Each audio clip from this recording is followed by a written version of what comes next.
174 days in space. During his mission, he completed a spacewalk with astronaut Suni Williams. That was his fourth spacewalk, earning him a career total of 25 hours, 56 minutes of spacewalking time. Before Crew 9, Hague previously served as a crew member of Expedition 59 and 60 back in 2019. He flew with Alexei Ovchinin and second time sharing the station with Ovchinin. The Kansas native is a test pilot of a distinguished graduate of the United States Air Force Academy. Nick spent 5 months in Iraq in support of Operation Iraqi Freedom. He voluntarily transferred from the United States Air Force to U.S. Space Force in 2001 and is an active colonel. His wife, Katie, is a retired U.S. Air Force colonel, and they have 2 sons.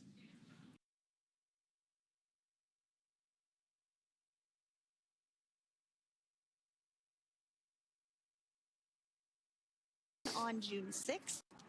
And it looks like we are beginning to get some views inside the spacecraft, overlooking the shoulders of the crew on board Dragon. We'll continue to bring you those views throughout the day and views throughout Splashdown this morning, or this afternoon rather. But to jump back into a little bit more about Suni, she became an Expedition 71-72 member, and she logged 286 days in space on this mission, but she actually has a total of 608 days in space, the second most time in space by a U.S. astronaut. Former NASA astronaut Peggy Whitson ranks first for the U.S. with 675 days in space. She conducted 2 spacewalks and has completed 9 over the course of her career for a total of 62 hours and 6 minutes of spacewalking time. She ranks 4th on the list of cumulative time spacewalking by a female astronaut, and she has flown on 4 different spacecraft types, including the Space Shuttle, Soyuz, Starliner, and now Dragon. Previously, she served on Expedition 14 and 15 in 2006 and 2007, and again with Expedition 32 and 33 in 2012. She's a retired U.S. Navy captain and is a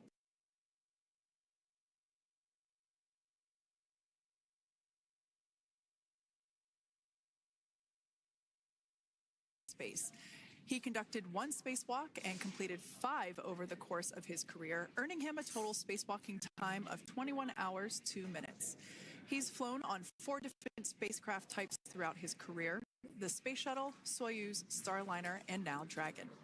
Previously, the Mount Juliet, Tennessee native served on STS-129 in 2009 and Expedition 41 and 42 from 2014 to 2015. Wilmore is also retired, a retired captain in the U.S. Navy. And Alexander Gorbanov is a 3rd mission specialist serving on today's mission. Crew 9 was his very first space flight to the space station, earning him a total of 171 days in space over the course of his career. Gorbanov, along with Nick Hague, saw the arrival of 4 visiting vehicles and saw the departure of 4 as well. The duo orbited the Earth more than 2,700 times during their mission. Before his cosmonaut selection in 2018, Gorbanov worked as an engineer for a rocket space corporation and helped support cargo spacecraft launches from the Baikonur Cosmodrome in Kazakhstan. To prepare for upcoming events, Dragon is currently doing a couple of things autonomously. First, it's isolating the thermal control system fluid loops from the radiator. This system is what will help keep the internal temperature of Dragon very comfortable for Nick, Suni, Butch, and Alexander during the re-entry phase. Dragon is also initiating separation of the claw mechanism, which will terminate data, power, and fluid connections between the spacecraft and the trunk in preparation for that trunk separation that I mentioned earlier. Now, as we saw before, we are hoping to get more views inside of the Dragon Capsule. We will bring those, of course. We want to see more of our 4 crew members. But now a bit more of the Dragon Freedom Capsule.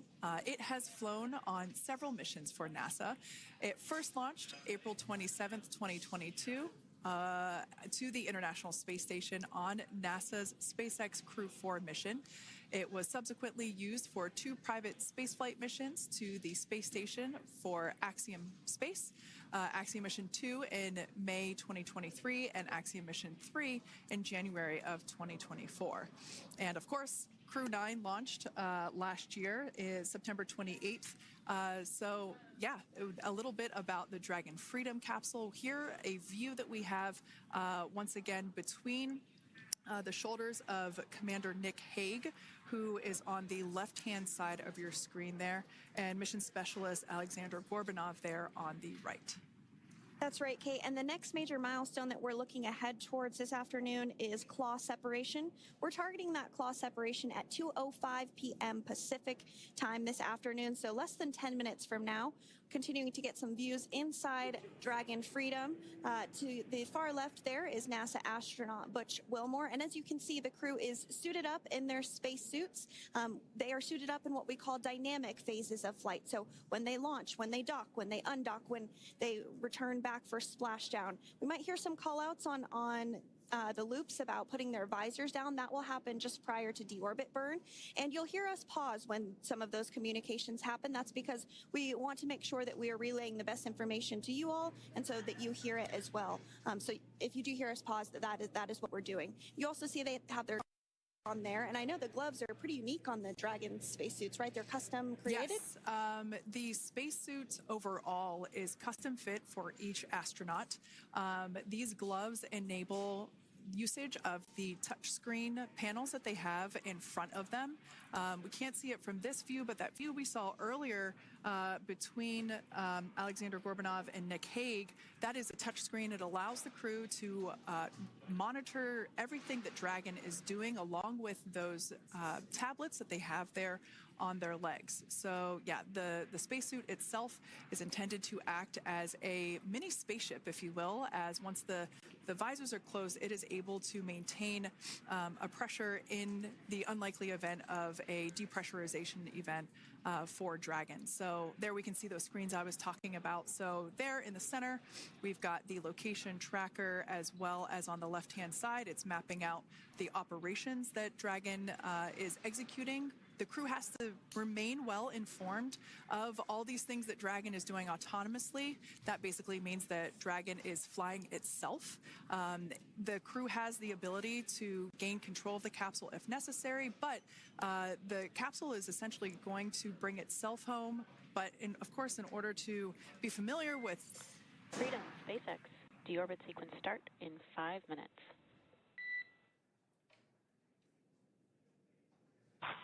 Freedom Cup.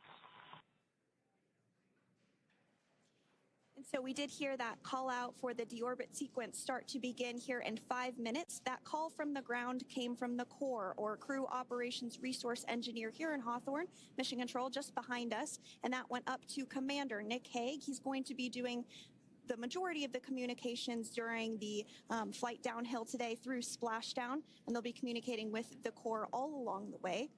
Now, we did mention that they are flying on Crew Dragon Freedom. The naming of spacecraft has gone all the way back to the very beginning of this human spaceflight program. This is a nod to Alan Shepard naming his spacecraft Freedom 7 during the Mercury program. And so the crew that first flew up on Freedom a few years ago had the opportunity to name this Dragon, and they named it Freedom. That was Crew 4 that was the first flyers on this spacecraft. It's also flown for Axiom Mission 2 and 3, and then, of course, today for Crew 9 as well. Yeah, actually, fun fact about this particular capsule, of those 4 missions that Sandra just mentioned, we have seen daytime splashdowns for 2 of those. Today will mark the third daytime splashdown. So there's something lucky about this particular capsule that gets daytime splashdowns. Nighttime is great because we can see even more clearly the capsule streaking through, but I personally love the daylight views because we really get even better views of the recovery team operations during that phase of the mission. Yes, absolutely. And if you follow along with our missions, you'll know that sometimes weather is a watch item when it comes to undocking and splashdown. We do splashdown in the water, so we want to ensure that parameters like wave heights and wind speeds and precipitation, lightning, all of that is looking good for the crew and the safety of those recovery personnel. And today the weather is just pristine. We got off of space station on the very first attempt. So I'm joking around and saying that it was because it was St. Patrick's Day and we got really lucky with the weather. I wouldn't disagree with that. Speaking of weather, we will be hearing from core probably around 2:20-ish.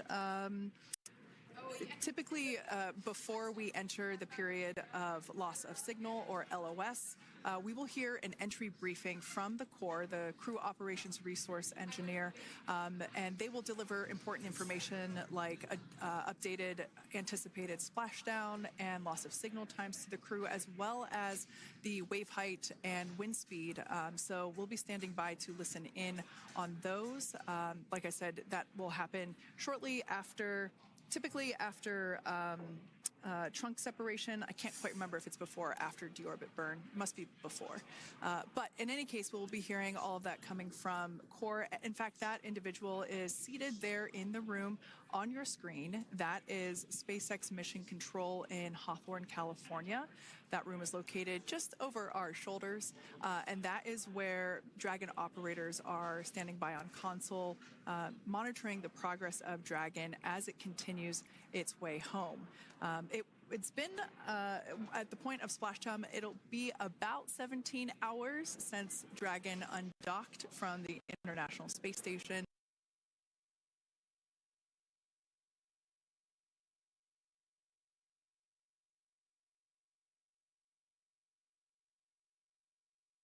The astronauts on board, and that crew operations and resource engineer is seated there in the room, and that, like Sandra said, is the primary voice that we'll be hearing communicate from the SpaceX team to the crew on board.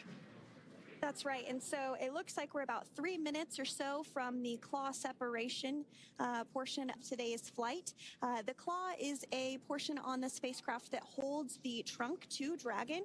Following claw separation, we're going to jettison or remove that trunk because it's no longer needed. The trunk has solar arrays on it that provides power to the Dragon spacecraft. But now that we're beginning the reentry process, we need to go ahead and jettison that trunk and able to expose the heat shield, which is really going to do the heavy lifting as Crew 9 re-enters the Earth's atmosphere. They come in at 17,500 miles per hour, so they really need to ensure that that heat shield absorbs that heat, and there's... Deorbit sequence start.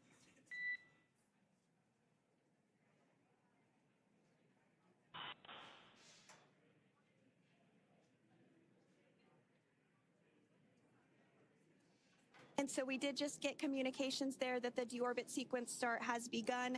So here in just a couple minutes from now, we hear information or a call back about the claw separation having begun.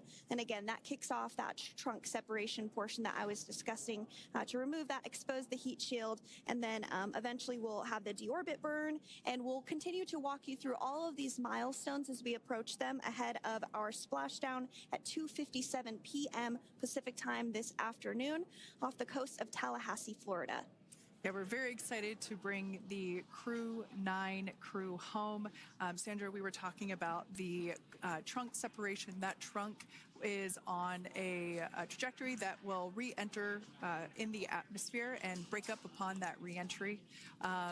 The heat shield itself is one of my favorite parts of the Dragon capsule. It is the workhorse of the re-entry phase. It will work to protect the Dragon capsule and the crew members on board during the re-entry phase as the temperatures outside of the capsule build up to, I believe, about 3,000 degrees Fahrenheit in excess of. And meanwhile, the interior of Dragon stays a very comfortable temperature. That heat shield does a lot of the work, and we'll see that plasma build up on the exterior of the capsule. As a result of the plasma that builds up, we will lose communications with the crew. This is known as loss of signal, LOS. This is roughly a 10-minute period on average, even less than. I believe today it is probably about 6 or 7 minutes long. It kind of depends on the mission, and it happens for every Dragon capsule that re-enters the atmosphere. Due to that plasma buildup, we're not able to communicate or command the capsule, so we stand by while we wait to regain communication after we pass through that period of loss of signal and get what's known as AOS, or acquisition of signal. So continuing to stand by for claw separation, and then we'll look towards trunk separation. It'll be just about a minute or so after that. That happens pretty rapidly in succession. Some of our milestones will take a little bit longer throughout the day. For example, we will have a deorbit burn after that will take about 7.5 minutes and helps get Dragon set up in the right trajectory to splash down in the Gulf off the coast of Florida. So continuing to stand by for claw separation.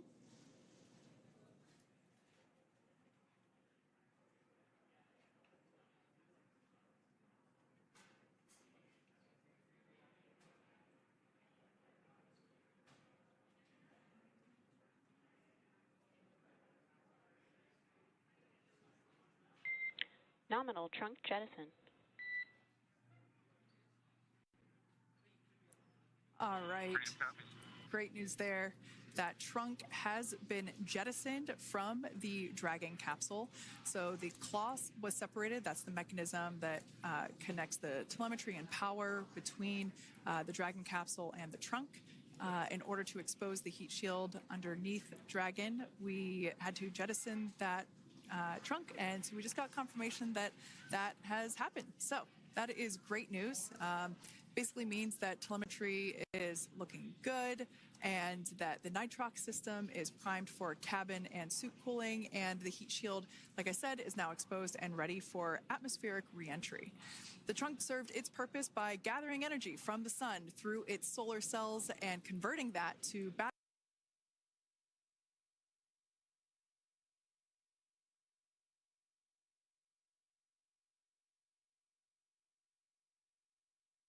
Next, the final steps that Dragon will perform prior to re-entry: the slew, or the maneuver to deorbit burn attitude, and then the deorbit burn itself.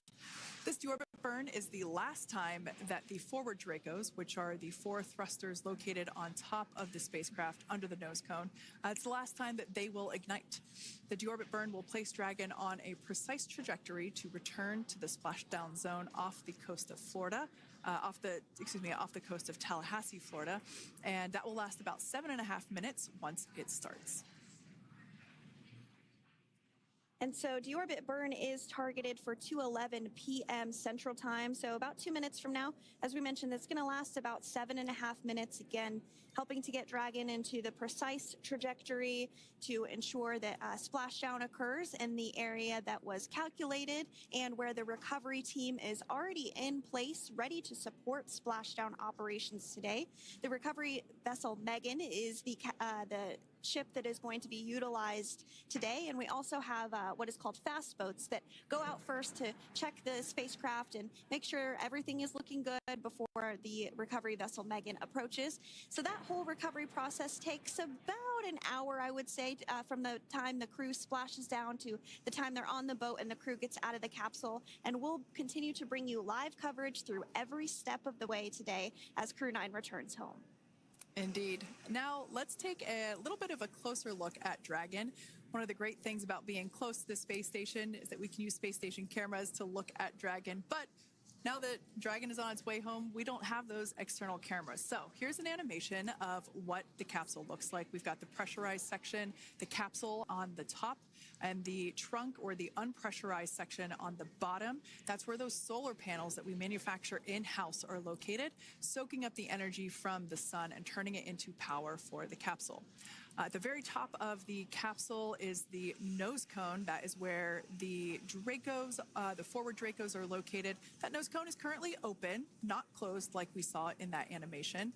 Once we get through the final maneuverings for the re-entry phase, we will close the nose cone capsule just before Dragon begins its atmospheric entry to protect that forward hatch there located along with those forward Dracos. So Go ahead. That's right. I was going to mention that the nose cone does open shortly after launch, and it remains open the entire time that Dragon is docked to the International Space Station. So as an example for this particular spacecraft, Freedom, since September when it docked to the International Space Station, remains open that entire time, and here shortly it will close for the very first time since September. So quick recap of what Dragon has done in recent history here. We basically began preparations for re-entry known as the deorbit sequence. So Dragon released the trunk. As we said before, we separated the claw, we released the trunk. It next will slew to the deorbit burn attitude. Slew basically meaning maneuver, so it will position itself correctly to execute that deorbit burn. We want the heat shield side to be facing forward, or first, if you will. We want that to be the leading edge of the Dragon capsule, as that heat shield is meant to basically be an ablative material for the heat that it will incur. Once we complete that deorbit burn attitude slew, we will initiate the deorbit burn itself. That will last for several minutes, expecting that to be to start here any moment now, actually, and then it will go until about 2:18 p.m. Pacific time or 5:18 p.m. Eastern time. And I did hear confirmation that that deorbit burn is underway. As we mentioned, it's about a 7.5-minute burn. So within the last 10 minutes, Dragon has jettisoned its trunk and initiated the deorbit burn just seconds ago. As mentioned earlier, for those operations, NASA and SpaceX closely coordinate with the United States Coast Guard to establish a safety zone to ensure public safety and for the safety of those involved in the recovery operations, as well as the crew on board the returning spacecraft. Multiple notices are issued to the mariners in advance of and during recovery operations, and Coast Guard patrol boats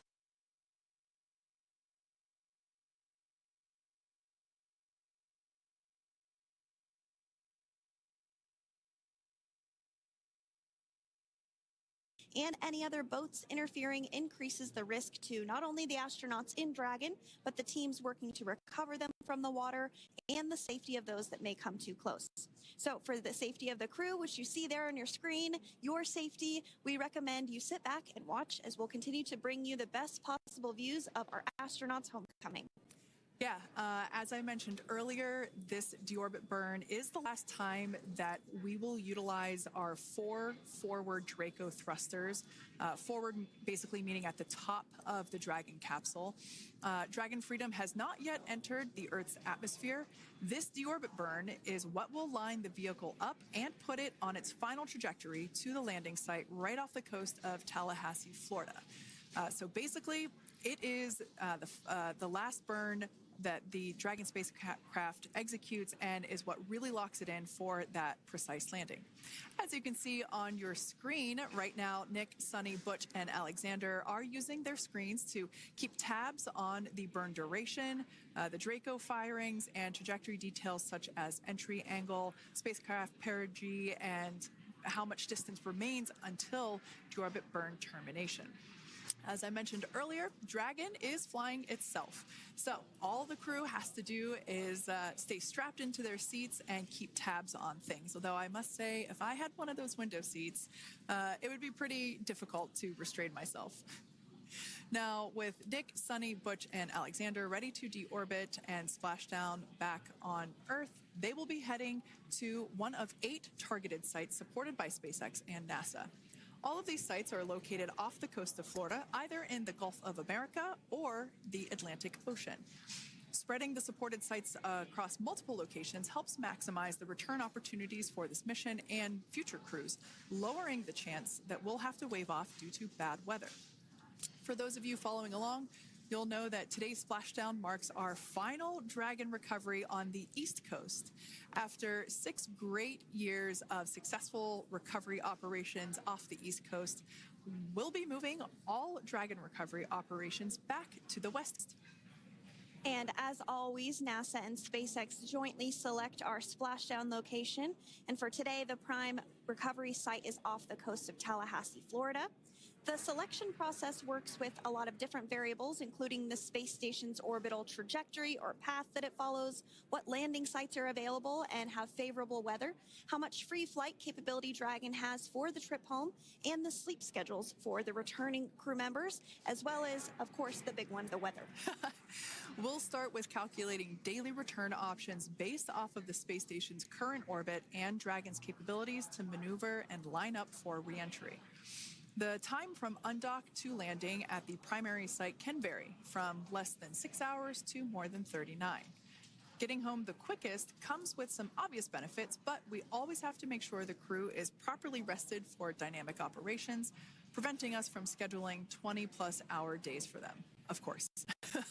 Trajectory and ballistic experts provide the daily opportunities that would line up Dragon with the 7 landing zones and split them into what we call ascending and descending opportunities. Dragon uses its Draco thrusters after leaving station to execute a series of altitude-lowering maneuvers and to line up with the selected primary site. It can also change to different alternative sites while in a free flight if sudden weather moves in that we may need to avoid.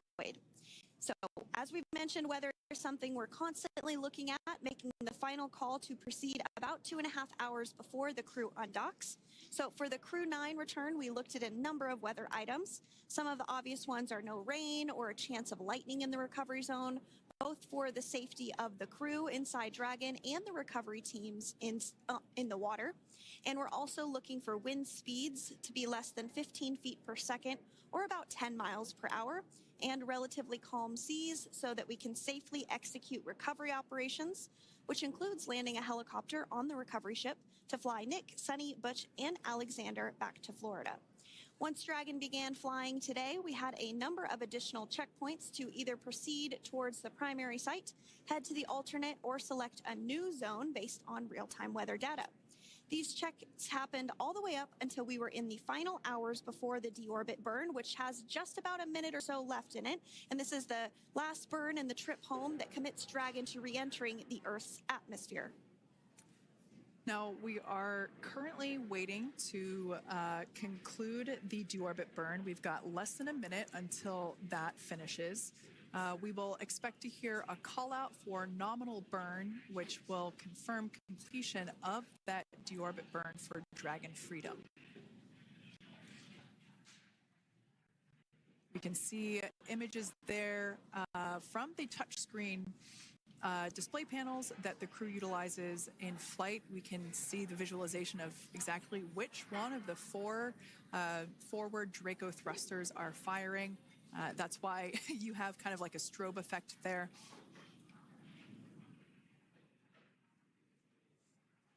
And if you're just joining us, you are looking at live views of the Dragon Freedom. On your left is Commander of Crew 9, Nick Hague. To his right is Roscosmos cosmonaut Alexander Grabenkin. And also in Gorbanov, excuse me, that is Alexander Gorbanov. And then also in the capsule today is NASA astronauts Suni Williams and Butch Wilmore. We're awaiting confirmation that their deorbit burn is complete, which is the last burn that's going to help set them up on a trajectory to splashdown off the coast of Florida. Deorbit burn complete. Performance nominal. Nose cone closure initiated. Freedom copies. All right, excellent news there. We heard the words we were looking for, nominal burn. So that means that that deorbit burn was successful and nominal, meaning as expected. And we're now beginning to close the nose cone in preparation for atmospheric reentry.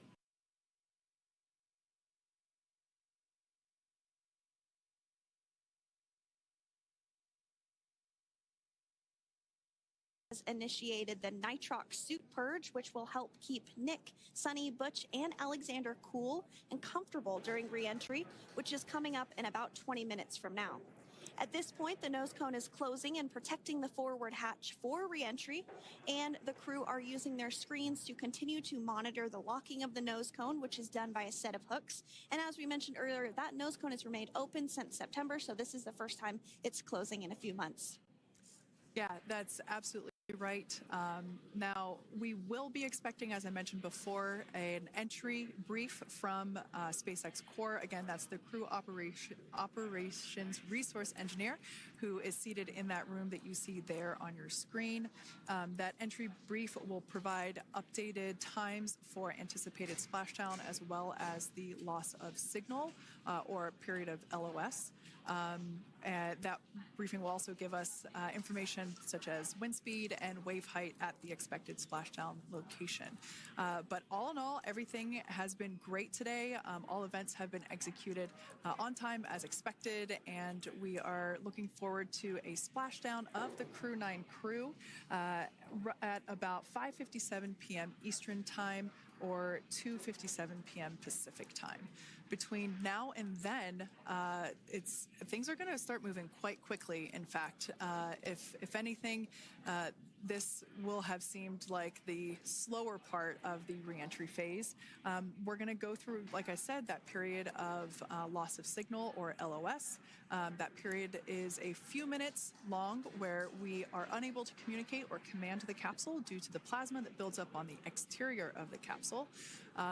That period, like I said, lasts for a couple minutes. You will start to hear SpaceX Core hail the Crew 9 crew a little bit earlier than expected because we, in the past, have actually regained communications a couple minutes earlier than initially anticipated. So we'll go through that period of loss of signal, that entry period, that specifically when when the Dragon spacecraft is re-entering through the atmosphere.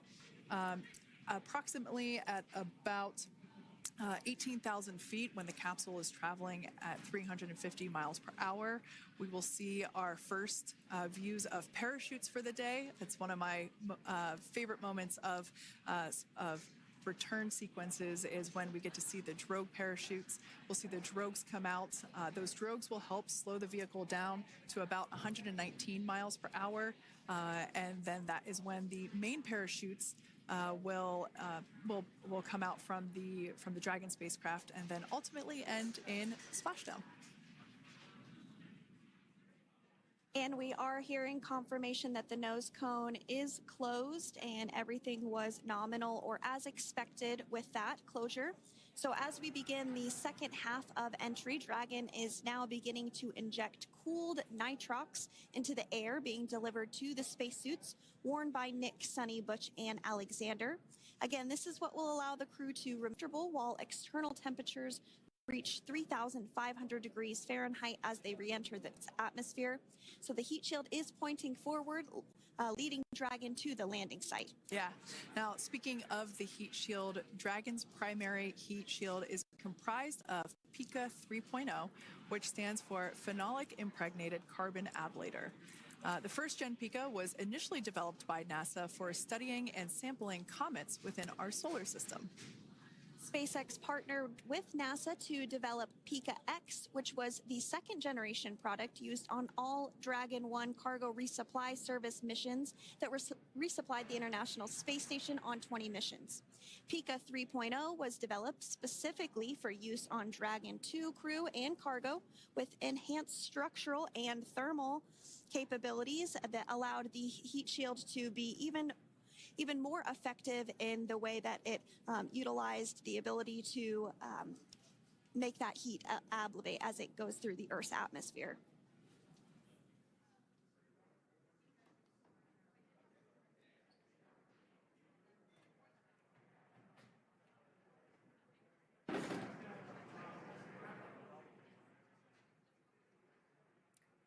The remainder of Dragon is composed primarily of a SpaceX proprietary ablative material. It's another class of thermal protection which is lighter weight versus PICA and protects the underlying composite structure during reentry to ensure the structural capabilities are maintained.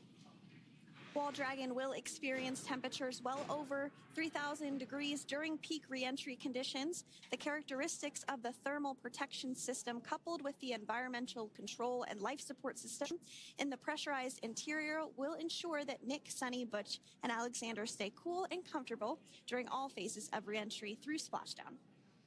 Now, if you've just recently joined us, we hope to regain views of our crew members inside Dragon Freedom, but we don't have those available at the moment due to ground station coverage. So we will bring those back to you as soon as we can.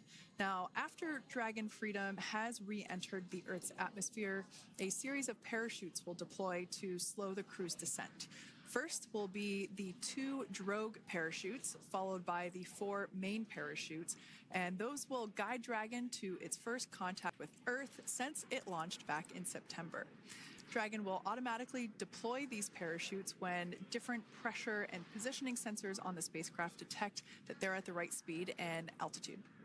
Vehicle velocity at Drogue deploy is approximately 350 miles per hour, and they deploy at about 18,000 feet. Now, when the vehicle velocity at main deploy is approximately 119 miles per hour, and they deploy at about 6,500 feet. When Dragon splashes down in the water, the vehicle velocity will be about 16 miles per hour, so you can really see how those parachutes help to slow down the crew inside the capsule. The highest G-load the crew is expected to experience today is about 3 to 5 Gs. Yeah, when you think about really fun roller coasters, they're about in that range. So I'm sure that our crew on board will be well equipped to experience those Gs. It's nothing for them. They go through much more intense training. And so we are continuing to make our way through a number of milestones today. We did have trunk separation. Freedom, SpaceX. Nose cone is secure for entry. Freedom copies.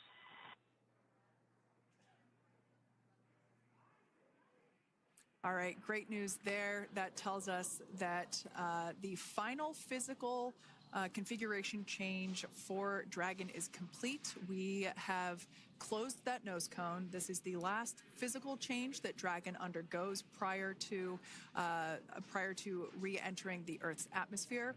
It's important that that nose cone is completely closed because underneath it is not only where the 4 forward Draco thrusters are located, but it's also because that is where the forward hatch is located. That is the hatch that is utilized for the crew to ingress and egress from the station while it is docked on board. And since our capsules are flight proven and we reuse them on future space flights, we want to make sure that all of the integrity of that hardware remains intact. So that nose cone is successfully closed, and we're going to start moving pretty quickly here. As I mentioned before, we'll go through loss of signal. We'll get that signal back several minutes later, and then we'll see the parachute action. Yep, and then that's all ahead of Splashdown off the coast of Florida. We're targeting Tallahassee as our splashdown zone today at 2:57 p.m. Pacific time this afternoon. Now, you did mention the call to the crew. They'll do some additional calculations following that burn and potentially let us know if that splashdown time has changed at all. But right now, we are continuing to target 2:57 p.m. And you can see there on your screen a path of where Dragon will be re-entering today. So if you are in the southern tip of Mexico, you might have the opportunity to see Dragon. Because it's a daytime splashdown, you probably won't have too great of views, but potentially you'll have the opportunity to get a glimpse of it there. Once again, Dragon operators, they're monitoring the progress of Dragon through this re-entry phase. That is SpaceX Mission Control, located here in Hawthorne, California. That is also where the crew operations and resource engineer is seated.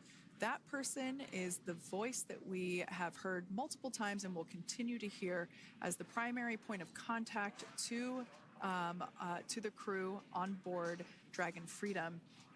We will also hear the voice of Commander Nick Hague. Basically, after we hear the Corps communicate something, we will hear Nick Hague indicate that they copy, that they heard the message well, some sort of recognition that the message was received. And if you joined us yesterday for our coverage during the undocking, we were communicating through something that's called a big loop. We do that when we're in integrated operations with the International Freedom, SpaceX, for entry sequence. Report when ready to copy. Ready to copy. All right, I've got some updated times for you. Our comm blackout start time is 2144. Our comm blackout end time is 2151, and our splashdown time is the same per your displays, 2157.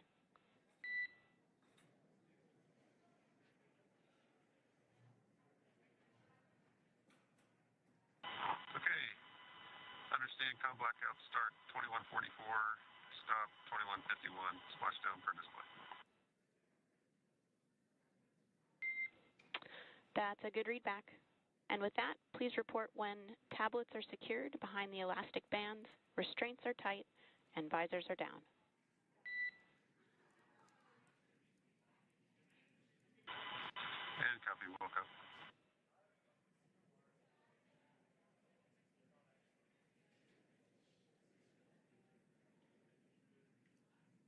And with that communication from the Corps or Crew Operations Resource Engineer here in Hawthorne to Commander Nick Hague of Crew Dragon Freedom, we did hear that the loss of signal period is still at 2:44 p.m. Pacific, but we had a 1-minute adjustment to the acquisition of signal. That's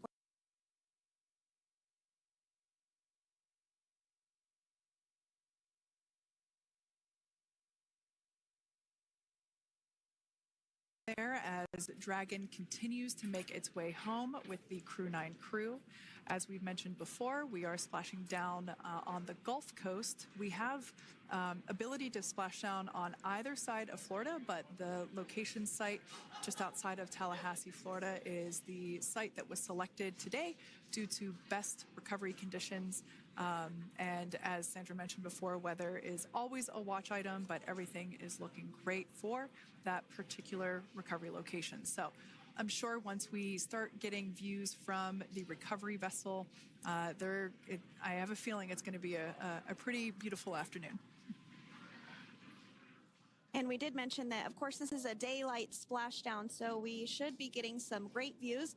We do have a couple of spacecraft called the WB-57, which are high-altitude planes that NASA utilizes during splashdown operations. Those are en route and going to be tracking the capsule as it makes its way through the atmosphere and should be providing some good views for us. Kate and I were just chatting about how we haven't had a daytime splashdown in a little while, so we're looking forward to the views along with you. Yeah. Nighttime views are also great because we can see that capsule streaking through the night sky quite brightly. So like Sandra, you said earlier, daylight will be a little bit less bright, but we will definitely be able to see the SpaceX recovery team operations much clearer. I could also imagine it's probably a little bit easier for the team themselves to do their work in daytime than at nighttime. We'll see them rush in really quickly with a couple of fast boats as they begin the initial safety checks and sweeps of the Dragon capsule, while also retrieving the parachutes from the surface of the ocean. The recovery vessel, the main recovery vessel, will continue to make its way closer to the Dragon capsule. It is stationed a couple miles away from the actual recovery location, the splashdown location, for obvious safety purposes. So it takes a little while for that vessel to make its way over, but once it's closer, we'll have even better views of those recovery operations. And you may be wondering why sometimes we splash down in the daytime versus the nighttime. And believe me, we would all love for these operations to happen during regular daytime working hours. But unfortunately, orbital mechanics just doesn't quite work out that way. So it has to deal with the location of the International Space Station, as well as where the splashdown zone is on Earth and that trajectory, as well as the phasing. So as we mentioned earlier, sometimes we have phasing as short as 6 hours, sometimes in excess of 30+ hours. It just depends on where the targeted area is that the capsule is going to splash down. So today's phasing has been 17 hours since undocking occurred at 10:05 p.m. Pacific yesterday evening for us here in Hawthorne.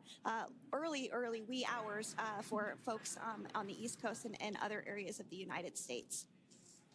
Yeah, but regardless of whether it's daytime or nighttime, the SpaceX recovery team has trained and practiced and rehearsed for it all. So regardless of daylight, they are really efficient with those operations. And but like you said, Sandra, it has been a minute since we have seen a daytime splashdown on a NASA SpaceX crew mission. The last daytime recovery was on Crew 4, which was the debut flight for the capsule flying today, the spacecraft known as Dragon Freedom.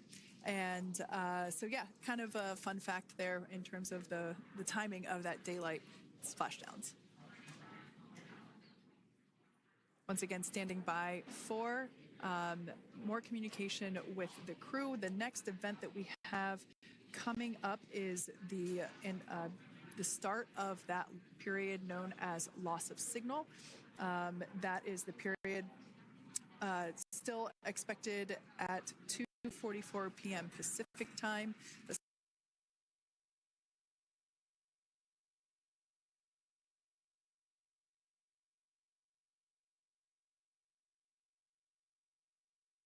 Terms of using the atmosphere to slow the capsule down from its orbital speeds of 17,500 miles per hour. Our tablets are secure, restraints are tightened, visors down. We are configured for entry. Freedom, I copied. Tablets are secured, restraints are tight, and visors down.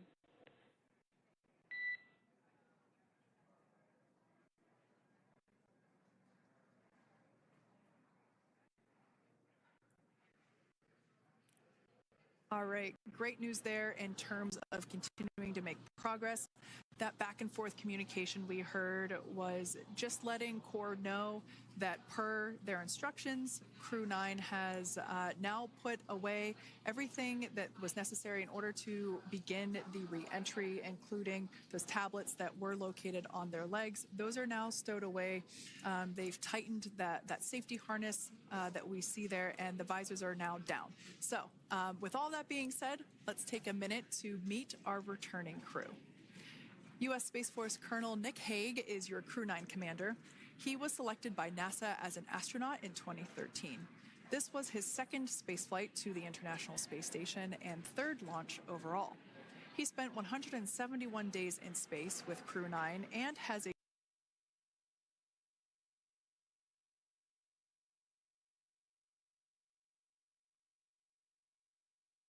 a career total of 25 hours, 56 minutes of spacewalking time. Before Crew 9, Hague previously served as a crew member of Expedition 59 and 60 back in 2019. He flew with Alexei Ovchinin and NASA's Christina Cook. So this is his second time sharing the space station with Ovchinin. The Kansas native is a test pilot and distinguished graduate of the United States Air Force Academy. Nick spent 5 months in Iraq in support of Operation Iraqi Freedom. He voluntarily transferred from the United States Air Force to U.S. Space Force in 2021 and is an active colonel. His wife, Katie, is a retired U.S. Air Force colonel, and they have 2 sons. NASA astronaut Suni Williams is a mission specialist for Crew 9. This was her third visit to the International Space Station. She originally launched aboard Boeing Starliner spacecraft and arrived at the space station on June 6th. Following the agency's decision to return Starliner uncrewed, she became an Expedition 71 and 72 crew member, where she logged 286 days in space on this mission. But Suni has a total of 608 days in space, the second most time in space by a U.S. astronaut. 5 minutes until predicted comm blackout. We'll see you on the other side at 21:51.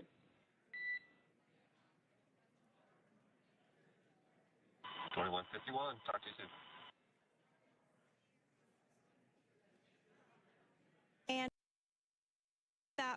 out from the crew operations resource engineer to Commander Nick Hague, letting them know that everything is looking good ahead of the loss of signal period.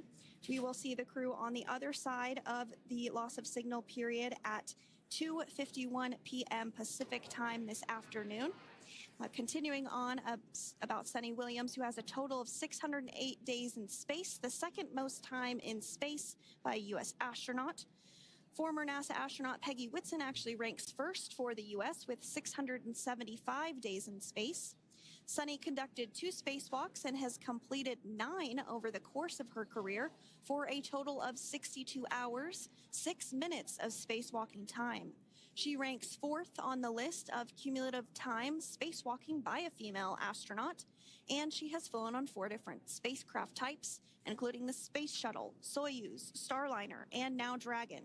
Previously, she served on Expedition 14 and 15 in 2006 and 2007, and again with Expedition 32 and 33 in 2012. She's a retired U.S. Navy captain and is a proud graduate of the U.S. Naval Academy and was the first astronaut to run a marathon in space. Pretty awesome stuff. Now, NASA astronaut Butch Wilmore is also serving as a mission specialist today. This is his 3rd spaceflight and, just like Suni, logged 286 days in space. He conducted 1 spacewalk and completed 5 over the course of his career, earning him a total spacewalking time of 21 hours and 2 minutes. He's flown on 4 different spacecraft types throughout his career: the Space Shuttle, Soyuz, Starliner, and now Dragon. Previously, the Mount Juliet, Tennessee native served on STS-129 in 2009 and Expedition 41 and 42 from 2014 to 2015. Wilmore is also a retired captain in the U.S. Navy. Next up is Alexander Gorbanov, who is the 3rd mission specialist serving on today's mission. Crew 9 was his first space flight to the space station, earning him a total of 171 days in space over the course of his career. Gorbanov, along with Nick Hague, saw the arrival of 4 visiting vehicles and saw the departure of 4 as well. The duo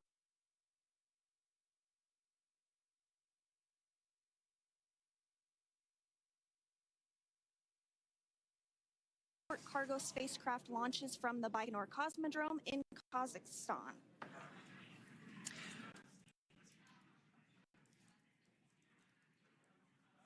So if you are just joining us, we are continuing to bring you live coverage of Crew 9's return to Earth following their mission aboard the International Space Station, where they completed science and research investigations. We are targeting splashdown off the coast of Florida at 2:57 p.m. Pacific time. The next major milestone that we'll look ahead towards is what we call loss of signal, or LOS, when we won't have communications with the crew because they will be re-entering the Earth's atmosphere. And during this process, there is plasma that builds up around that heat shield, so we are not able to communicate with the crew, but we are anticipating to regain communications with the crew at a short time from now at 2:51 p.m. Pacific time today. As we said before, everything continues to look good for the return of the Crew 9 team. We are about to go into that period of loss of signal. Once we get views of the crew inside the capsule, once again, sure to bring those to you, but that period of time is when plasma is building up on the exterior of the capsule, generating heat in excess of 3,500 degrees Fahrenheit. So we are unable to communicate or command the spacecraft at that time, and that includes, unfortunately, video feeds as well. So as soon as we get the views back inside Dragon, we will bring those to you. But until then, we are going to stand by and continue to monitor the progress of Dragon. Like Sandra just said, we are anticipating the blackout period to begin at 2:51 p.m. Pacific time, 5:51 p.m. Eastern time. This will last for several minutes. It's not super exact, even though we are predicting acquisition of signal, or AOS, to come back at 5:51 p.m. Eastern time. In the past, we have regained communication sometimes a little bit earlier than that, so we'll probably start to hear Core begin to hail Crew Dragon a minute or two prior to that anticipated acquisition of signal. But right now, Nick, Suni, Butch, and Alexander are seated in their seats inside Dragon Freedom. Their visors are down, and they have put away or stored the tablets they had located on their upper leg to monitor Dragon's progress. Now they will be utilizing the touchscreen displays where the current operation and future operations will be displayed as they are able to monitor Dragon's progress continually. As I said before, Dragon is autonomous, meaning it is flying itself. So the crew stands by and monitors, and those touchscreen displays are what will be allowing them to do so and prepare for events such as parachute deploy. And while on board the International Space Station, Nick, Suni, Butch, and Alexander contributed to over 900 hours of science and research investigations, which is really the key purpose of the International Space Station. Now, the International Space Station is celebrating a major milestone this year where they will be celebrating 25 years of continuous human presence in November. So if you're younger than 25 years, you've never known a day where there hasn't been a human living and working aboard the International Space Station, contributing to key science and research investigations that impact our lives here on Earth. There's research being done on Parkinson's, on osteoporosis, on cancer research, and a variety of other studies. Additionally, the microgravity laboratory provides a jumping off point for us as we venture back to the moon and onto Mars through longer duration space flights. One such example that the crew worked on during this mission was an alternative exercise device. In microgravity, the crew has to exercise for about 2 hours a day because they're not having the effects of gravity on their body. So to prevent bone and muscle loss, we counteract that with 2 hours of exercise per day. On board the International Space Station, they have 3 ways in which they can exercise. They have a bike, they have a treadmill, and they have a similar to a weightlifting machine that counteracts the microgravity environment. But a particular experiment that this crew tested out was a combination of all 3 of those in one smaller device. And this is really critical as we continue on to the moon, Mars, and beyond, because space is really important in spacecraft. So if we have something smaller that the crew might be able to utilize, that can potentially help us venture out even further into the solar system. So science is really the name of the game when it comes to the International Space Station. Some of the other science highlights that took place during this increment that are particularly interesting to me was we had the first wooden satellite that was deployed. This is a study to see if other materials might be more resourceful or renewable in space. So I'm really excited to see the results of that one as well. Additionally, we had a couple of spacewalks that took place to not only provide maintenance to the International Space Station, but also where we swabbed the outside of the space station near vents to see if any microbes that we all have microbes on us, to see if any of those could survive in the harsh environment of space, which again is very important for us to know and understand as we continue to the moon, Mars, and beyond. Very exciting stuff. Now, at this point, we have now entered the communications blackout period for the Dragon spacecraft. This lasts approximately 7 minutes due to plasma formation around the spacecraft itself. During this time, no vehicle telemetry is received by mission control or the recovery team, and no external commanding of the vehicle or voice communication is possible. But as a reminder, Dragon is designed to fly itself. During reentry, the vehicle will be slowing down from orbital velocity, which is approximately 17,500 miles per hour. The top temperature that Dragon will experience upon reentry is 3,500 degrees Fahrenheit. This blackout period, as I said before, we expect it to last about 7 minutes today, concluding at 5:51 p.m. Eastern Time or 2:51 p.m. Pacific Time. We right there have our first view of Dragon Freedom coming home to Earth. And that view is from the WB-57, which is one of NASA's high-altitude planes that is tracking. Now, because of the way that this camera is configured, it does look like it is dark, but it is indeed daytime, and you're beginning to see that plasma trail as Dragon re-enters the Earth's atmosphere. All of that is expected. We are anticipating an acquisition of signal around 2:51 p.m. Pacific time, so just minutes from now, and you may hear the core begin to hail out or call Dragon for communications and see if we can potentially get communications with them a little bit earlier. Following this, we'll have two events in rapid succession. We'll have the Drogue parachutes deploy at 2:53 p.m. Pacific, followed by the mains just 1 minute later at 2:54 p.m. Pacific time, ahead of a splashdown at 2:57 p.m. Pacific time off the coast of Tallahassee, Florida.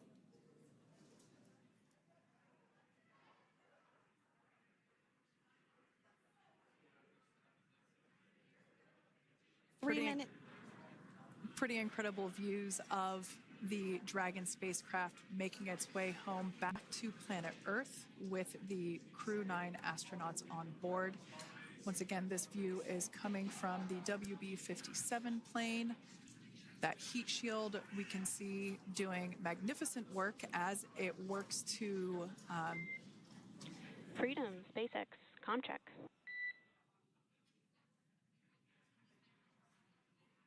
All right, we're going to start hearing the SpaceX Crew Operations Resource Engineer. SpaceX Freedom is with you. 4.6 feet. In the ride. Copy that, Freedom. Great news there from Commander Nick Hague reporting back. We see a healthy flight computer. Expect automated chute deployment. Freedom copies. Like we said before, things moving very quickly as Dragon Freedom makes its way home. Next event.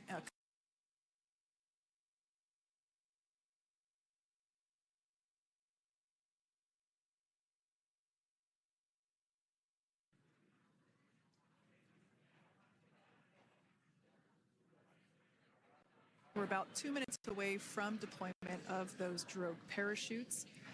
Now the heat shield is continuing to work to slow the vehicle down. That entry period, the Dragon spacecraft went from orbital velocity about 17,500 miles per hour down to about 350 miles per hour. So it really gives you a sense of why that plasma builds up on the exterior of the capsule, thanks to the heat shield and the work that it does.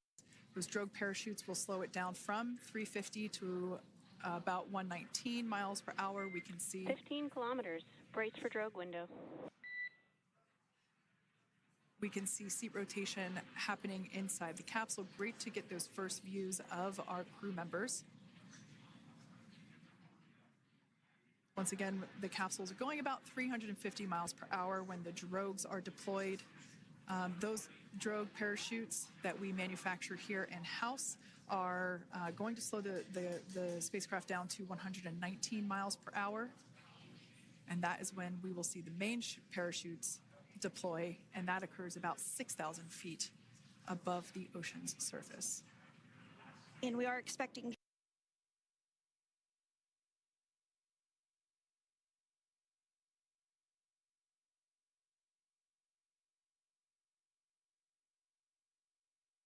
'57 high altitude plane, and there you see it on your screen, Drogue deployment. Drogue descent rate nominal. You can hear the crowd here. Visual on 2 healthy Drogues.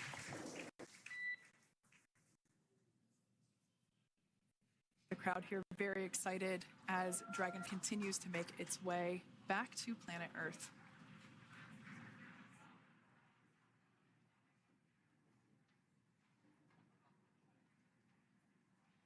Next up, we'll stand by for the main deployment of the parachutes. The mains are quite a bit larger. You'll be able to notice the difference on your screen once they deploy, and they continue to ensure that the Dragon spacecraft slows down even further. As we mentioned, Freedom will be traveling 16 miles per hour when it splashes down off the coast of Tallahassee, Florida, here at 2:57 p.m. Pacific time this afternoon. And there we go. We have visual on 4 healthy mains. That view was from inside. Freedom copy.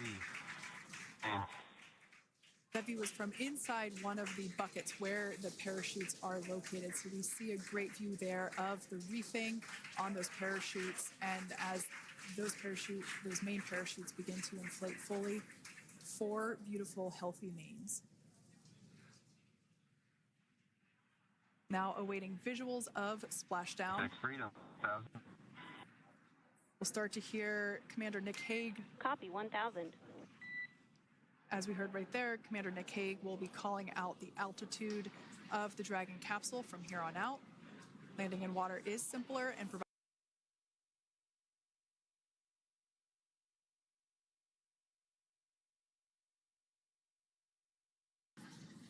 And if you're just joining us, you're looking at 800 meters.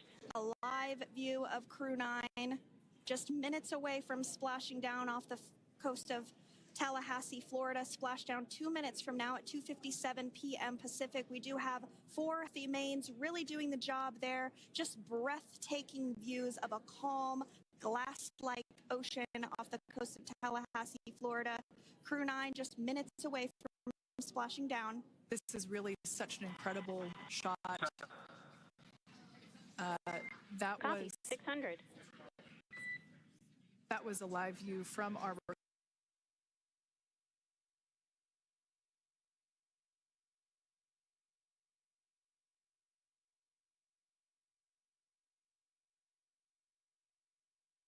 They were just in space moments ago, so their arms were able to float freely. 400 meters. This is a gorgeous bluebird day here that we have for the splashdown of Crew 9.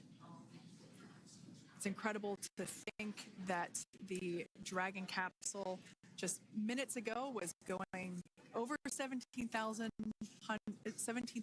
miles per hour, and now gently coasting to a soft splashdown. 200.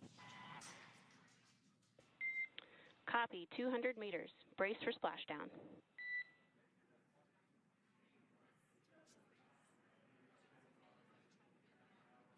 As you can see there on your screen, continuing to monitor progress of the Dragon.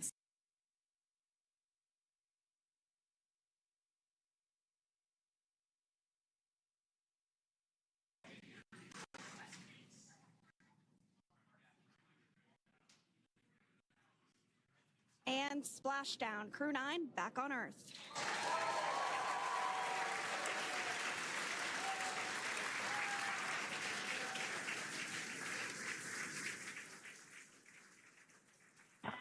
And SpaceX Freedom, splashdown.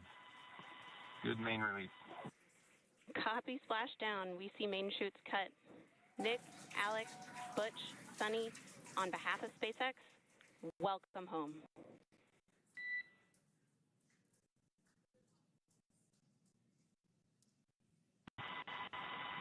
It is an amazing, what a ride. I see a capsule full of grins ear to ear.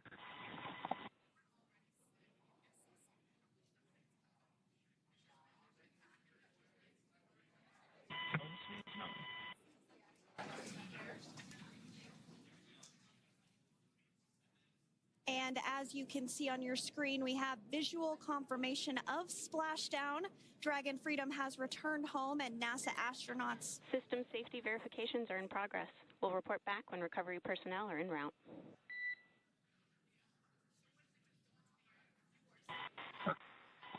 Understand, and we're in section 2 of 4.800 landing response. And looking for your word. Is necessary.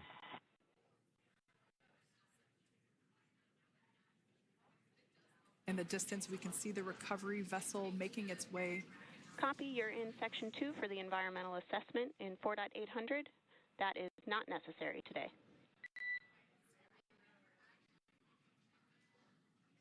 Understand. Bye.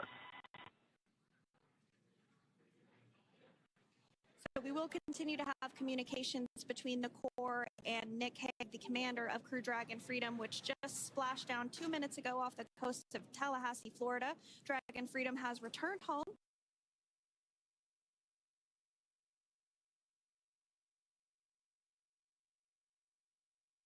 Recovery ship and team have been waiting for Dragon Splashdown, and they will now make their way to the Splashdown location. The teams have been ready and waiting about 3 nautical miles away, so it's going to take them about 30 minutes or so to make their way and to SpaceX Freedom. Pretty sure we're in Stable 1. Copy, Stable 1. We see the same. It's going to take about 30 minutes for the recovery team to make their way over to Nick, Suni, Butch, and Alexander, who are still seated and secured inside that Dragon spacecraft there on your screen. Incredible views there of that thermal protection system, or TPS. That Dragon capsule was pristine, white color before it departed the station, and we can see how the reentry phase, the thermal protection system did its job. Now, if you're wondering what that hole, that like bucket area is, that is underneath the side hatch. That is where the main parachutes were stored. So when we saw the Dragon capsule docked at station, it looked very different. The panel that protects and covers the main parachutes, that was still intact, as well as the panels that enclose where the Drogue parachutes are located. We can see those fast Freedom. boats. SpaceX is go for recovery personnel approach. Expect personnel alongside in the next few minutes. Freedom copies. We can see those fast boats. We weren't kidding when we said they were fast. While it does take about 30 minutes for the main recovery vessel to make its way over to the capsule, these fast boats will be doing a couple of things simultaneously. A couple of them are going to be working to retrieve the parachutes that you see in the background there of this drone shot. Those parachutes will be retrieved from the ocean surface. We want to make sure we are able to pull those out. The recovery vessel there closest to the spacecraft is going to be performing some safety checks. We can see there they're using an instrument that is basically working to detect if there are any hypergolic vapors or fumes that are still residing in and or around the Draco thruster nozzles or outlets. The hypergolic fuel, which is necessary for on-orbit burns to maneuver the spacecraft. Unfortunately, those hypergolics are unable to be breathed. They are toxic, and so this team here is doing those initial safety checks to make sure that it is safe for the rest of the recovery team to approach the spacecraft. They're also checking to make sure that any residuals from the pyros are safe and are not going to cause any issues. We can see the team working their way around the spacecraft to do these basically these sniff tests on all of those Draco thrusters. And as we continue to await the recovery of our Dragon spacecraft with NASA astronauts Nick Hague, Suni Williams, Butch Wilmore, and Roscosmos cosmonaut Alexander Gorbanov inside, Dragon has autonomously completed several steps to safe itself following splashdown. We are continuing to see Dragon in what is known as Stable 1 configuration. That's kind of the ideal configuration following splashdown. It's upright, and the Dragon capsule is in the right configuration for it to be hoisted into the recovery vessel Megan, which you do see a little ways off in your screen approaching. Dragon will continue to remain live on air with you through that recovery process, all the way through the point where the crew is extracted from the Dragon spacecraft. Now, if you are just joining us, the mission has gone smoothly so far. Dragon successfully splashed down off the coast of Tallahassee, Florida at 2:57 p.m. Pacific, 5:57 p.m. Eastern Time this afternoon. Approximately 17 hours prior to splashdown, Dragon autonomously undocked from the International Space Station, completed a series of departure burns, jettison its trunk section, and performed its final burn, the deorbit burn. This placed the Dragon spacecraft on a trajectory toward Tallahassee, Florida. Dragon successfully re-entered the Earth's atmosphere, followed by deployment of its parachutes to slow the spacecraft down to a gentle splashdown. We're now going to follow the Freedom. Hypergol sweeps and unfired ordnance checks are nominal. Rigging is in progress. Approximately 25 minutes until capsule lift. Stand by for PMC with SpaceX flight surgeon.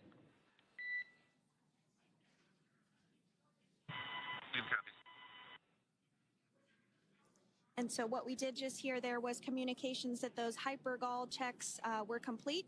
They didn't find any of that upon those checks, so we'll continue to move through the timeline. Next up is a process called rigging, which you see happening right now on your screen. This is when a SpaceX recovery personnel actually works to climb aboard the capsule and work through procedures ahead of lifting onto the nest of the recovery vessel Megan. We heard it's going to be about 25 minutes or so until that lift actually takes place.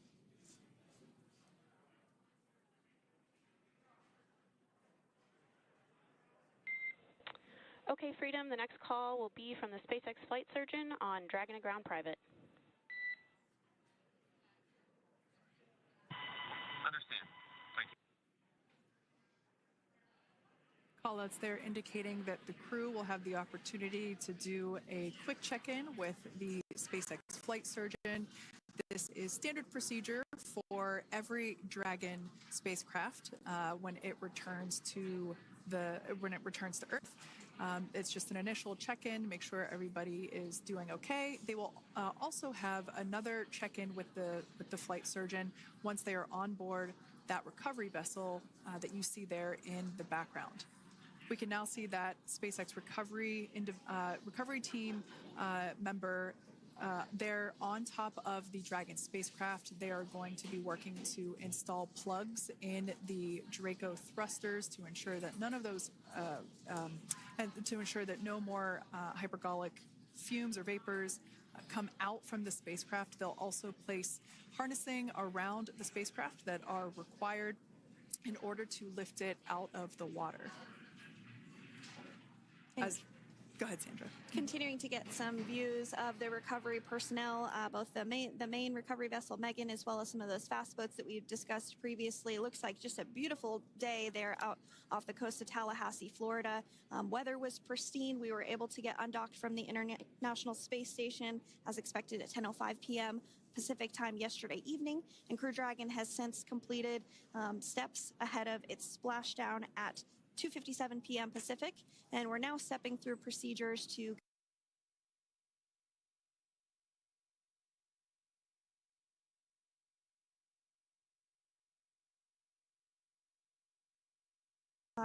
near the spacecraft. Upon detection of landing, Dragon automatically releases those main parachutes to prevent wind from pulling the spacecraft.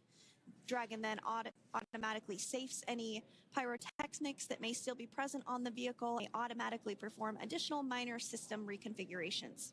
The astronauts will remain seated and in their suits at this point, but the onboard air conditioning keeps things temperature controlled inside the spacecraft so the crew remains comfortable, and the communication systems. Freedom, SpaceX, ComCheck.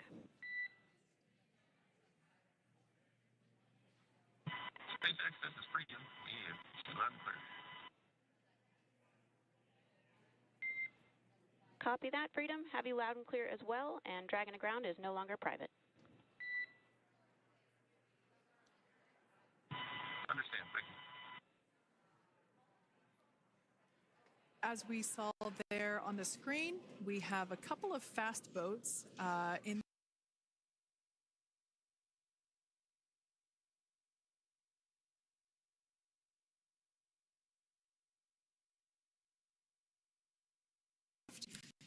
the two fast boats have very specific roles. Excuse me. The first approach is focused on immediate safety inspection, as we saw. They do this for spacecraft integrity and checking for any presence of those hypergolic propellant vapors. And this ensures that it is safe for the recovery vessel to approach Dragon. Once Dragon is cleared for full approach, as we heard is the case today, the team begins rigging the spacecraft for water recovery by the recovery ship. The second fast boat is responsible for parachute recovery and also serves as a redundant boat to the first one that makes the initial approach to the Dragon spacecraft. As we saw a little bit earlier, we were also able to see one of the recovery team members get on a jet ski to help gather up the parachutes that were automatically detached from the Dragon spacecraft upon splashdown. And it will take a little over 10 minutes for the recovery crew to complete their safety checks. Once they complete, the team will begin preparing Dragon to be lifted. And as you see, they are preparing for that to take place at this point. As part of the preparation for this lift, one member of the recovery team has climbed on top of the spacecraft already so they can attach Dragon's hoist rings and connect to the lifting lines. It will take us less than an hour to raise Dragon to the recovery boat and remove the crew from the spacecraft. After medical checkouts, the crew will return to land within 4 hours by helicopter. And if no additional medical assistance is needed, the crew will board a waiting NASA plane and depart for Houston.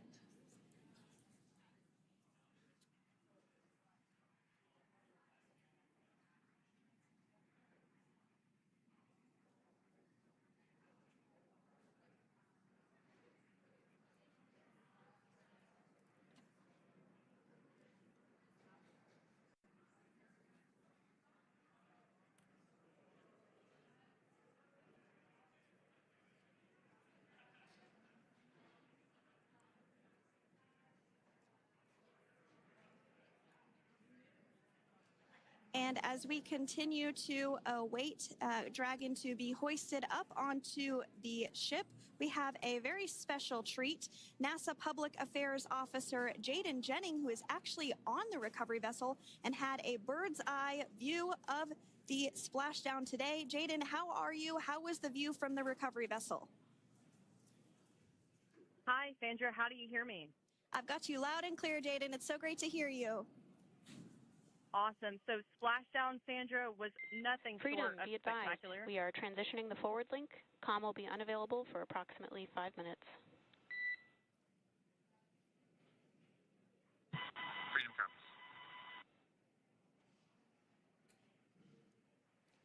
Thanks so much, Jaden. We did just have some communications letting us know that we'll have about a 5-minute period where we won't be able to hear from the crew. So please go ahead, tell us, how was the view from the recovery vessel? Absolutely. Yeah, I was mentioning earlier, Splashdown was nothing short of spectacular. And we were stationed about 1.5 nautical miles away from the splashdown zone and had great visuals here on the recovery vessel Megan. We actually saw a little of the smoke trail as the spacecraft was coming in, and then moments later we spotted those drogue chutes, and this was quickly followed by 4 healthy white and orange main parachutes. We then tracked Dragon all the way down as it slowly propelled into the ocean. And I think I speak for all of us on the ship when I say a new core memory was made today, and we are looking forward to having Crew 9 on board with us a little later. Jaden, that is amazing. Now, obviously, we are watching it here on camera, and the landing conditions look pretty good, but how was it from your perspective? What is the sea state out there? Absolutely. Absolutely. So we've had optimal conditions for splashdown, and today it is sunny and 63 degrees outside right now with clear skies, light winds, and calm seas. The sea looks absolutely beautiful right now, and light blue with the sun reflecting from it. And Kay, I think the crew's going to like what they feel weather-wise on this picture-perfect day for splashdown off the coast of Tallahassee. Thanks so much, Jaden. It certainly looks like a beautiful day. Can you tell us a little bit about the journey of the recovery forces to get to this point? Sure. So one unique aspect of this recovery was the onboard training on station conducted for Butch and Suni to ensure they were ready to return on a Dragon spacecraft. That training covered all aspects of their return, including nominal and contingency departures, deorbit burns, splashdown, and post-landing ops, which is what this team is preparing for now. As for the recovery teams themselves, we started the day taking a series of helicopters out to the vessel. And as standard, the recovery director and crew support teams were on that first helicopter out and took the time to get everything prepared on the ship. About 2 hours before splashdown, they deployed those fast boats and jet skis into the water. I was actually on the second helicopter out, and we were on the vessel about an hour and a half before splashdown and landed on top of the helicopter pad on the Megan. And the teams have been working diligently across their respective disciplines this week, executing what can only be described, in my point of view, as a logistical masterpiece, just ensuring every detail has been in place for Crew 9's return. That is such great news. I'm so glad that you're able there to experience it in person. Now, can you tell us a little bit about what's next to retrieve the crew for the recovery personnel on board? Yeah, Kate. So coming up next, Dragon will be hoisted into the on-deck translation system, or the nest, at the end of the ship, and then will be translated pretty quickly towards that egress platform. We'll perform another series of safety checks as final precautionary measures just to make sure there are no hypergolic vapors present before opening that side hatch. And then once that side hatch of the spacecraft is open, the crew will be assisted out of the capsule one by one from NASA and SpaceX. Freedom, SpaceX, ComCheck. Freedom's got you loud and clear. Thanks, Nick. I've got you loud and clear as well. We have completed our forward link transition.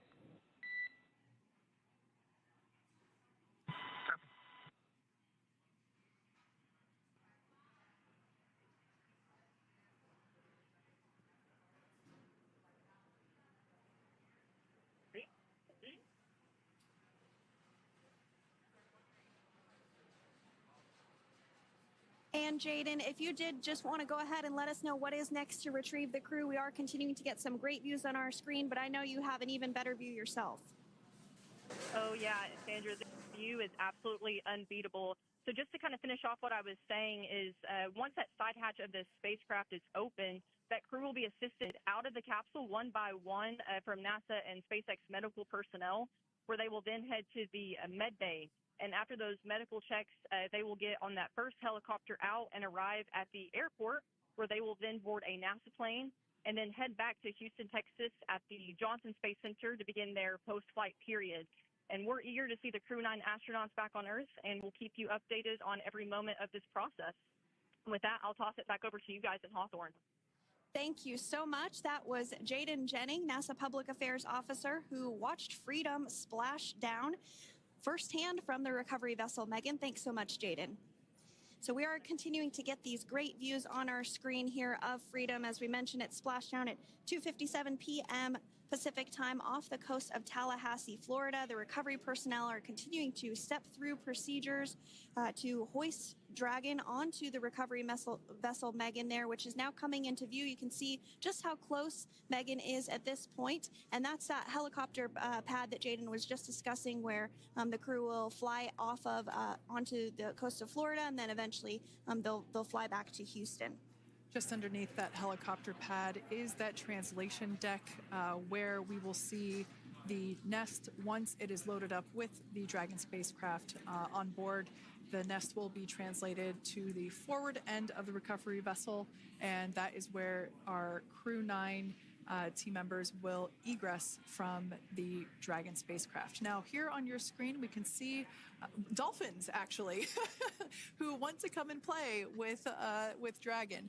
Now, one of the fast boats there in place, working to assist the recovery team member. It's incredible. I just love these views. We really see them even better in daytime, but just seeing the recovery team work in tandem to step through each step, to step through each operation.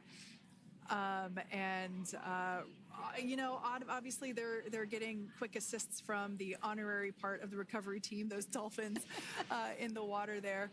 Now, the recovery team member that is crawling around the Dragon spacecraft, earlier we saw a view where it was like a spider monkey pose. We can see that individual now standing in the bucket where the main parachutes were stored while Dragon was on orbit. Obviously, those main parachutes were utilized for splashdown today. They were deployed and cut from the Dragon capsule, and one of the fast boats one of the other fast boats of the recovery team working to pull those out of the water.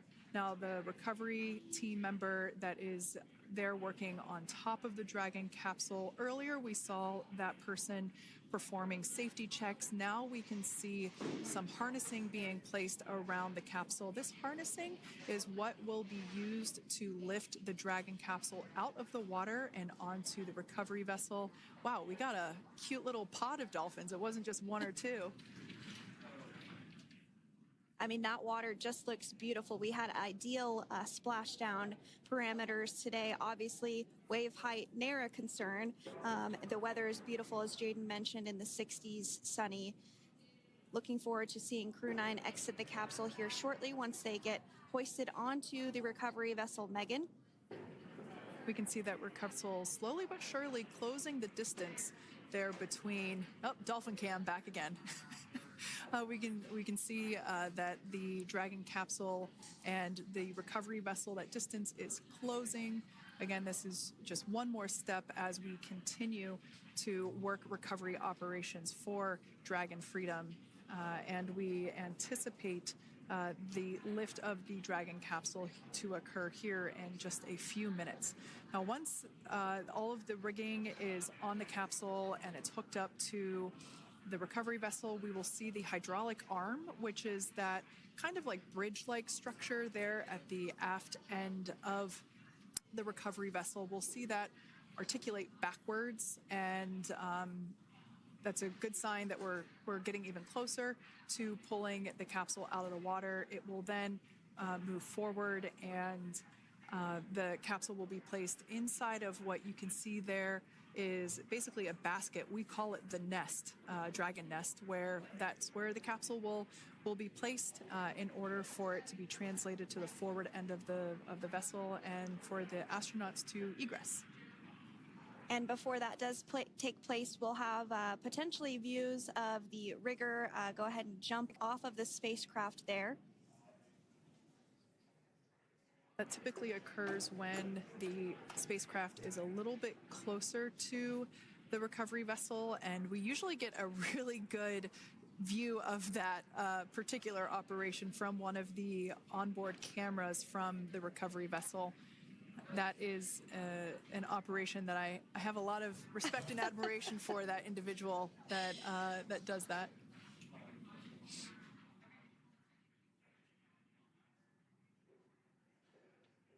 So again, Dragon continuing to get closer and closer to the recovery vessel Megan. You see some of those ropes now coming into view as well. If you are just joining us, Crew 9 splashdown off the coast of Tallahassee, Florida at 2:57 p.m. Pacific time with NASA astronauts Nick Hague, Butch Wilmore, Suni Williams, and Roscosmos cosmonaut Alexander Gorbanov. They're now working through procedures to hoist this spacecraft up onto the recovery vessel Megan. We just saw that hydraulic arm get lowered into the lifting position. That arm will be the mechanism that is utilized to lift Dragon up and out of the water and into the nest located there at the aft end of the recovery vessel. And the recovery vessel being used today is, as we mentioned multiple times, is named Megan, but that's actually after NASA astronaut Megan MacArthur, who flew on Crew 2 a couple of years ago.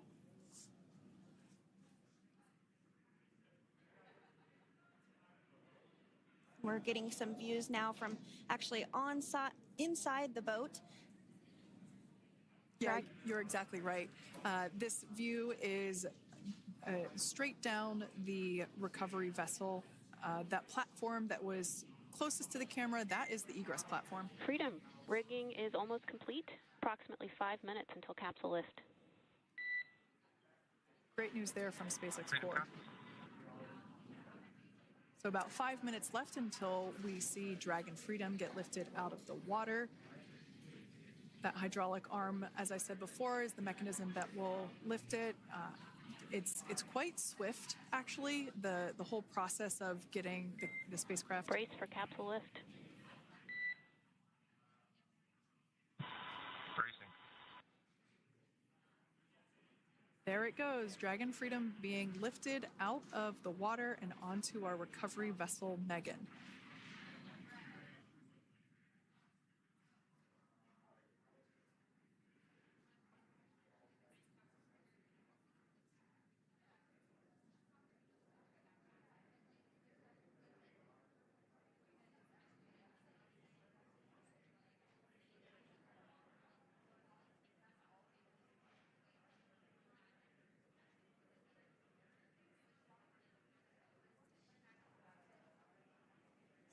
So once securely on, Welcome aboard the recovery vessel.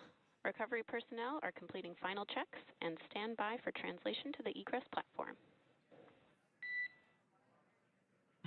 Freedom copies. Great news there, letting us know that Dragon Freedom has been successfully recovered from the water's surface. If you've just joined us, we had an on-time splashdown at 5:57 p.m. Eastern Time, and we can now see that the water recovery operations are continuing to progress. The nest where the Dragon spacecraft is located is going to get moved forward. This will happen after one of the recovery crew members does some checks, and we'll also see some hosing. Obviously, the spacecraft splashed down in salt water. Salt water is corrosive, and we want to try and rinse out as much of the salt water as possible to reduce that corrosion on the metallic structures. So we can see some guidance there being provided, really steering the spacecraft properly into the Dragon's nest. and it's been 30 minutes since Dragon splashed down, and as you can see there, the spacecraft is already on board the recovery vessel Megan. Things continuing to move very smoothly today throughout the entire operations from the deorbit burn up until this point as well. And Freedom, it looks like the positioning wasn't quite right, so they are working on repositioning the capsule in the nest now. Okay, copy that. Thanks. And with that, the team is just going to adjust the Dragon spacecraft a bit so that it's in the right position ahead of translating up a little bit closer ahead of the side hatch. So the team is now going to step through the procedures to ensure that that takes place. While Dragon does fly itself autonomously, it clearly is unable to park itself autonomously. We want to make sure that the Dragon capsule is properly seated there in that nest.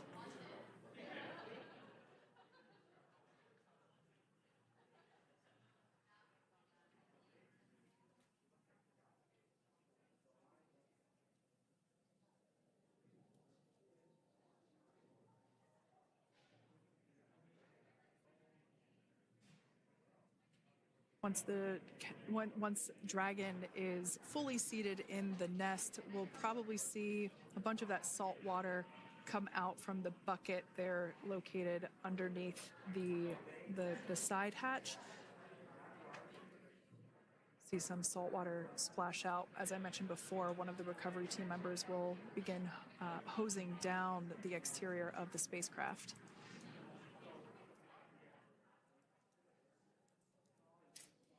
So you are continuing to get some great live views on your screen of Crew 9, which includes NASA astronauts Nick Hague, Suni Williams, Butch Wilmore, and Roscosmos Alexander Gorbanov, who splashed down off the coast of Tallahassee, Florida, 2:57 p.m. Pacific time this afternoon.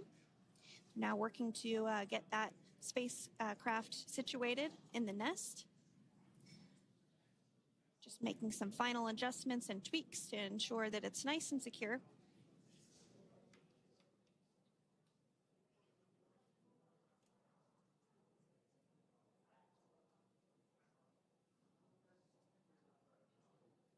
Once the spacecraft is seated and secured and oriented correctly in the nest, Dragon will be moved into the hangar located underneath that helipad that we saw earlier from the aerial views during recovery. All right, Freedom, looks like you are settled into the nest now. Team is working through hypergol sweeps. Copy all.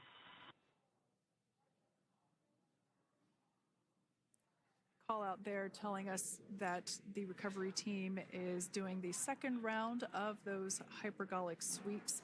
This helps ensure that everyone, all the recovery team members that are located basically right where this camera is located on, towards the forward end of the recovery vessel, that they will all be safe once the spacecraft is translated forward. So we're just doing some additional steps to make sure that the hypergolic propellant that is utilized for maneuvering the Dragon capsule while on orbit, making sure that none of those vapors are still present on the exterior of the capsule. That's right. And there are a variety of individuals on board the boat that help with recovery operations. Not only do we have the recovery personnel that you see here, but we also have a doctor that will check out the crew members as standard procedure. As with any spacecraft that is returning from space, we always perform a medical check with the crew. So you will see the crew come out of the capsule and be placed on stretchers, just like with the Soyuz landing and with all of our Dragon splashdowns, that is the nominal procedure.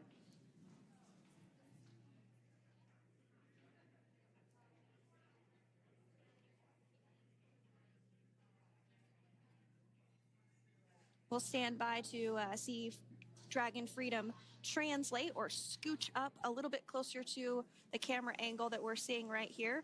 And then teams will step through procedures to get that side hatch opened. You see it right in the dead center of your screen there. It's kind of that rectangular shape. It has not been opened since Crew 9, which include Nick Hague and Alexander Gorbanov, launched back in September from the Kennedy Space Center in Florida. So that will be the very first time that hatch is opened. Once docked to the International Space Station, crew enter through the top hatch, which was where the nose cone is now closed. That's the hatch that they actually utilize to go ahead and get inside the International Space Station.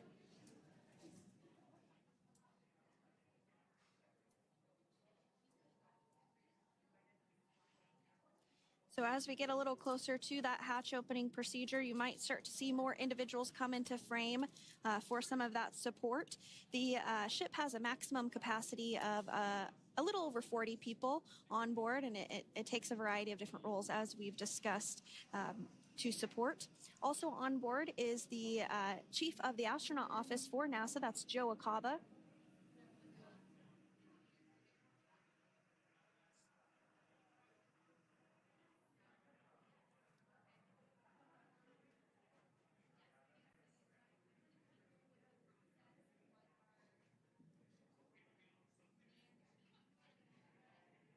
Now, while we are standing by for translation of the Dragon spacecraft to the platform there, the recovery platform that we see in the foreground, it is important to note that Nick, Suni, Butch, and Alexander will be getting assistance from the recovery teams while exiting the spacecraft. This is the same process for any returning long-duration crew members. As you could imagine, returning to a gravity environment can wreak havoc on our vestibular system, which is responsible for maintaining balance and motion.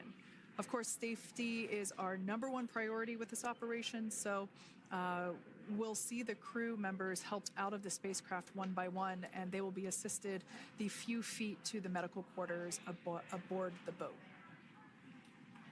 And on board Dragon are 3 veterans space flyers. That includes Nick Hague, the commander, as well as Butch, Wilmore, and Suni Williams. Alexander Gorbanov is completing his very first space flight on this mission, and he completed 171 days in space along with Nick Hague.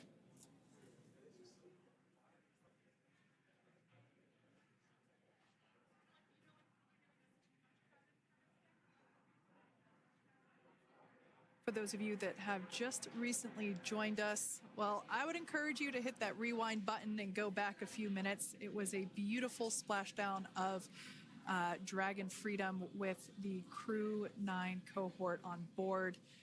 They had an on-time splashdown at 5:57 p.m. Eastern Time, 2:57 p.m. Pacific Time. We can see that the spacecraft... Freedom translation is in progress.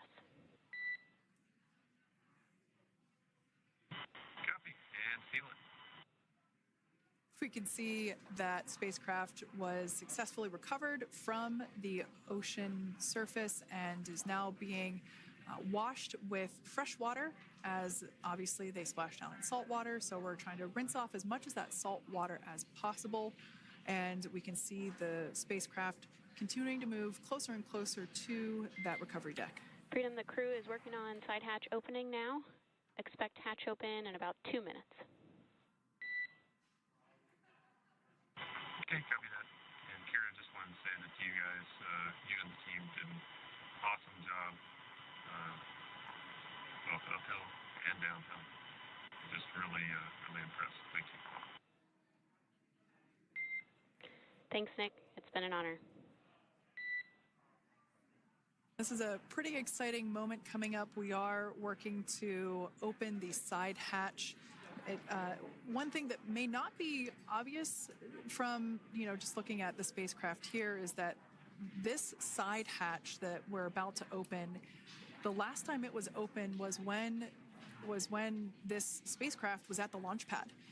This side hatch is what is used for initial capsule ingress and final capsule egress, but all comings and goings from the spacecraft while it is on board the space station are from the forward hatch, which is located at the top of the spacecraft under that nose cone. So this is a pretty exciting moment because it will be the crew's first breath of fresh air since boarding their ships at the start of their journeys last year.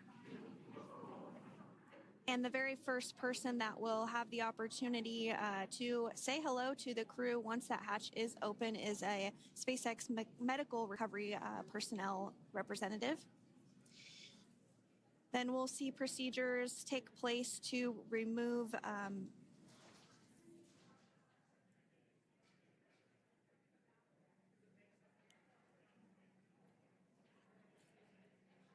the footrests of Dragon. That will just help the recovery personnel get a little bit more room to access the crew and help get them out of the spacecraft. Yeah, you're absolutely right. Safety is, once again, top priority here, and removing those footrests from all 4 seats will be helpful as a SpaceX recovery team member will actually go into the capsule into Dragon Freedom to help the crew members unbuckle and stand up, and essentially we'll also see a fun little slide be put in place to help the crew members exit the spacecraft safely. So yeah, we're gonna remove all 4 of those footrests to basically give a little bit more working room inside the spacecraft. That's right, and we did hear the go for that hatch opening, so we're just a couple minutes away from being able to see that, and then we might be able to get the chance to see a couple of views inside of the Dragon and see the crew following their splashdown.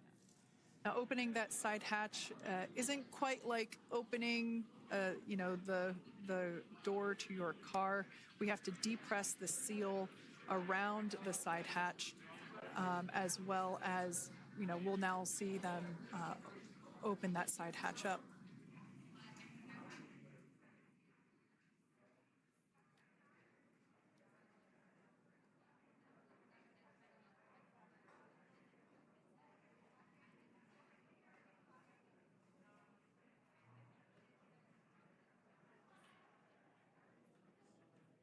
And there you have it. The side hatch is open for the first time since September.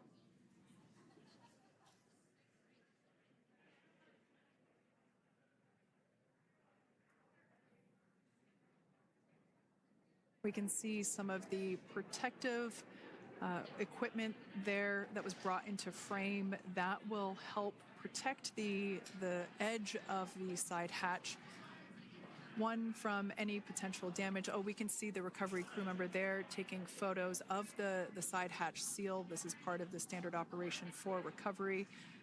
These photos will get saved into our procedure. We'll then install that protective frame around the side hatch. This helps to ensure that the side hatch itself, the edges of it incur no damage while crew members are coming out from the spacecraft.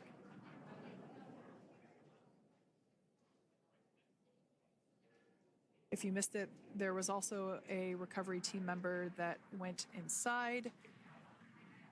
So there are now 5 people on board the Dragon spacecraft.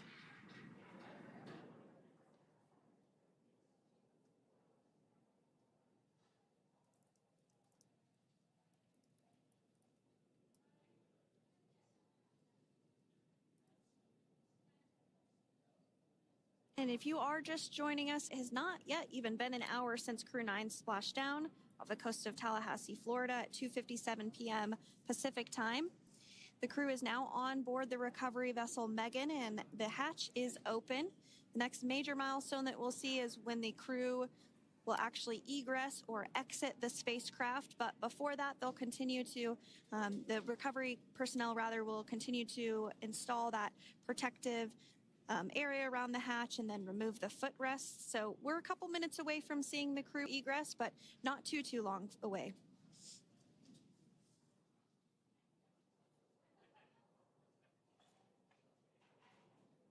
We'll probably see those footrests being handed out here in the near future, as I mentioned before.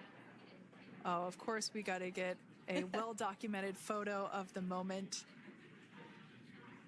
Although we can't see it from here, I'm pretty sure there are 4 smiles on board right now. And we did hear that report out from the commander, Nick Hague, following Splashdown, that there were four smiles as far as he could see. Yeah, capsule full of grins.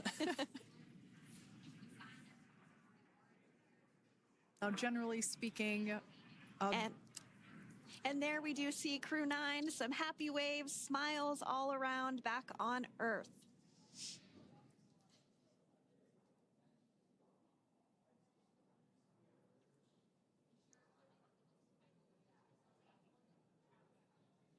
Generally speaking, we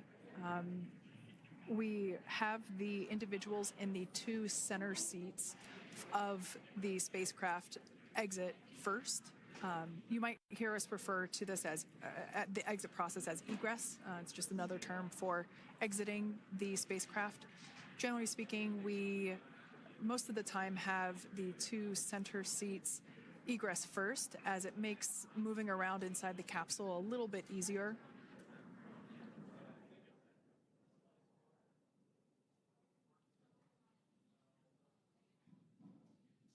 We can see the tablets that were previously located on the upper leg of the crew members. We can see those being handed out to the recovery team. Those were taken off prior to the entry phase, to spacecraft reentry. Those had to be stored and secured prior to dynamic operations.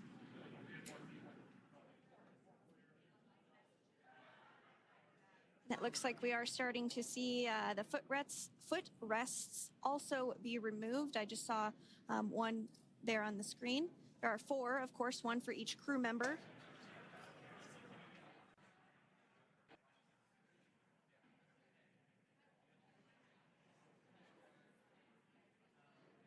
Those footrests are made out of carbon fiber and are actually sized appropriately for each crew member, as everybody has different measurements and different leg lengths.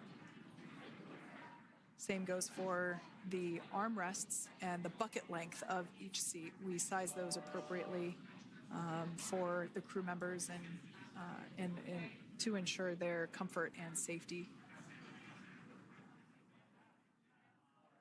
I believe we just saw the little ramp that is used to help slide the crew members out from inside the spacecraft. And once the crew does exit Dragon Freedom, they will be placed on to a stretcher to go to a medical bay for medical checkouts. This is standard procedure for all Dragon spacecraft flights that Splashdown crewed, as well as for our Soyuz spacecraft that land in Kazakhstan.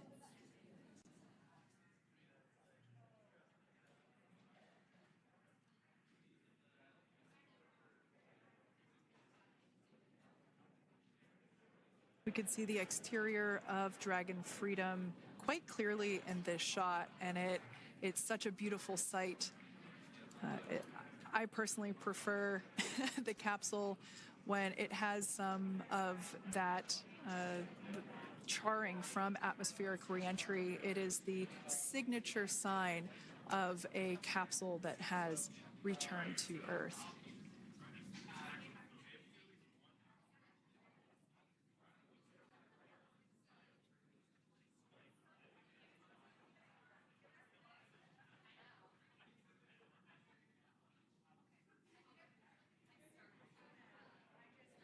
Continuing to stand by for our first crew member to egress or exit Crew Dragon Freedom following their splashdown at 2:57 p.m. Pacific time.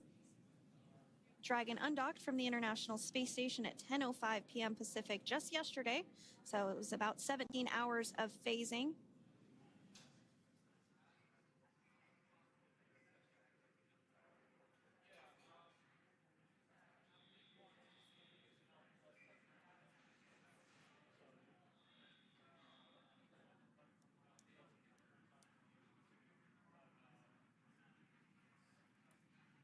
And while on board the International Space Station, Crew 9 contributed to 900 hours of science, over 150 research experiments and investigations, making great use of the microgravity lab of the International Space Station, which celebrates 25 years of continuous human presence this November.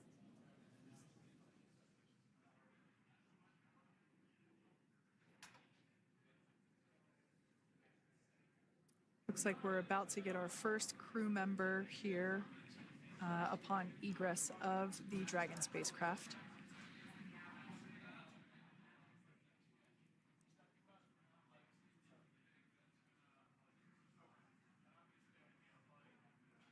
So we are standing by for that egress. Outside of Dragon, you do see one of those stretchers. This is the expected procedure as the crew will be taken to medical facilities following their exit from Dragon.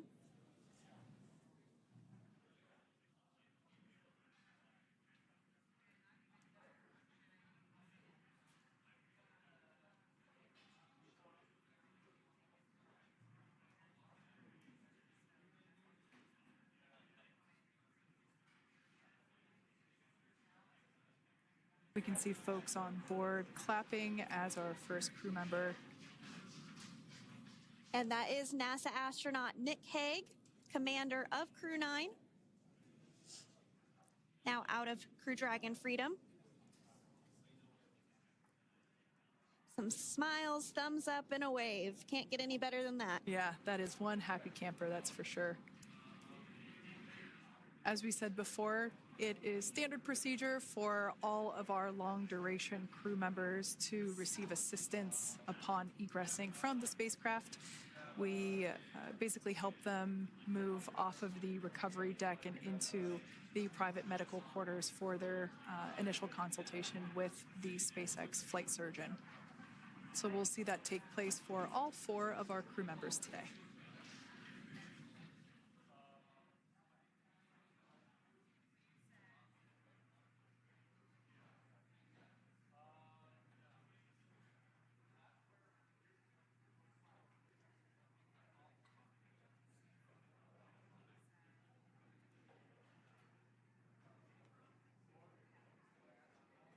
And we are standing by for the next crew member to exit Freedom.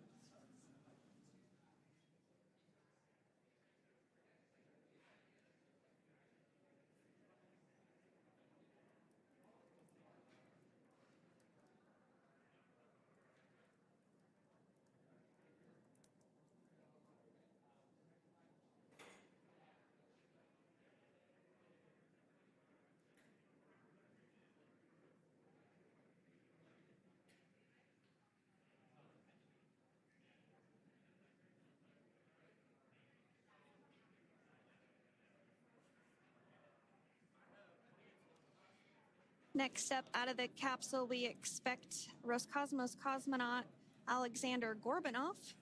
His first space flight. Spent 171 days in space alongside NASA astronaut Nick Hague. Looks like we're getting some cheers and clapping on board as Alexander is slid down the little ramp and placed into the mobility aid. Once again, big smile.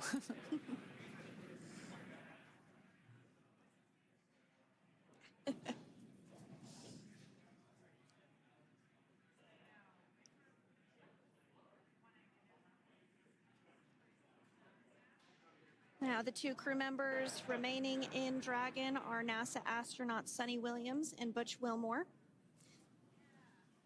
They completed 286 days in space.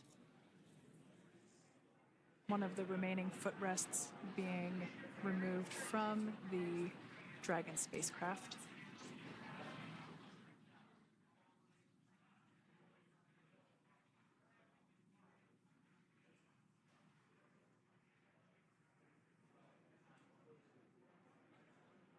As I said before, we generally try to have the crew members that are located in the two center seats aboard Dragon, and we like to have them egress first if possible, as it creates a little bit more movable working room inside the spacecraft. There is a recovery crew member inside that is helping all of our Crew 9 crew egress or exit from the spacecraft.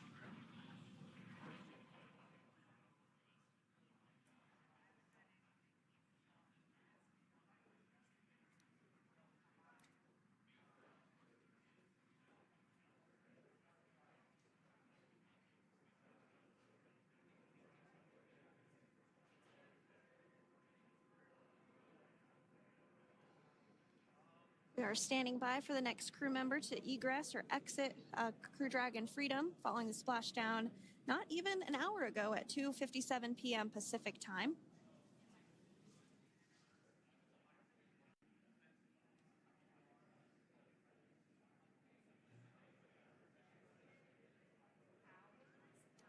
Really have the recovery operations down pretty quick at this point.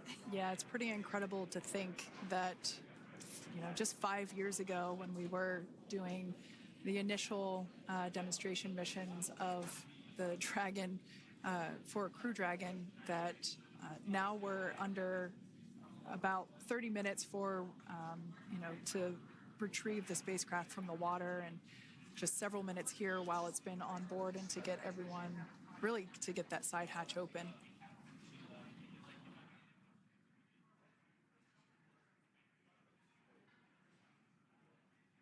For those of you that have just recently joined, the Dragon had an on-time splashdown. Looks like we're getting our next crew member here. That is none other than Suni Williams. Big smile, big waves. She, like her other crew members, now will be assisted onto the mobility aid.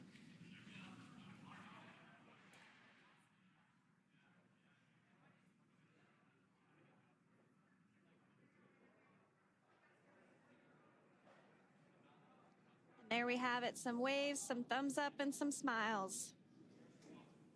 Definitely seems to be a theme among all recovery operations. Absolutely. And of course, that leaves NASA astronaut Butch Wilmore inside Dragon in seat 4.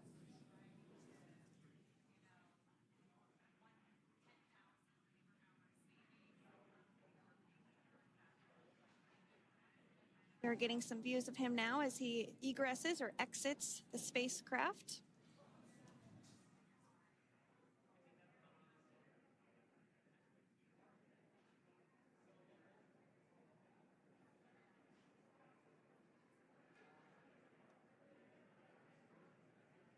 Once again, some elation and cheers there from Butch Wilmore.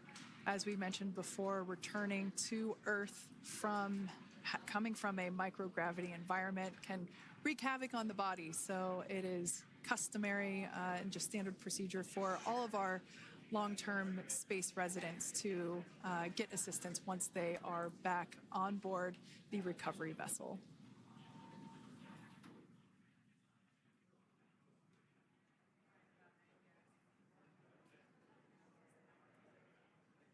Well, now that Nick, Butch, Suni, and Alexander are safely back home on Earth and getting checked out by the NASA medical team, we're going to wrap up our live coverage of their return.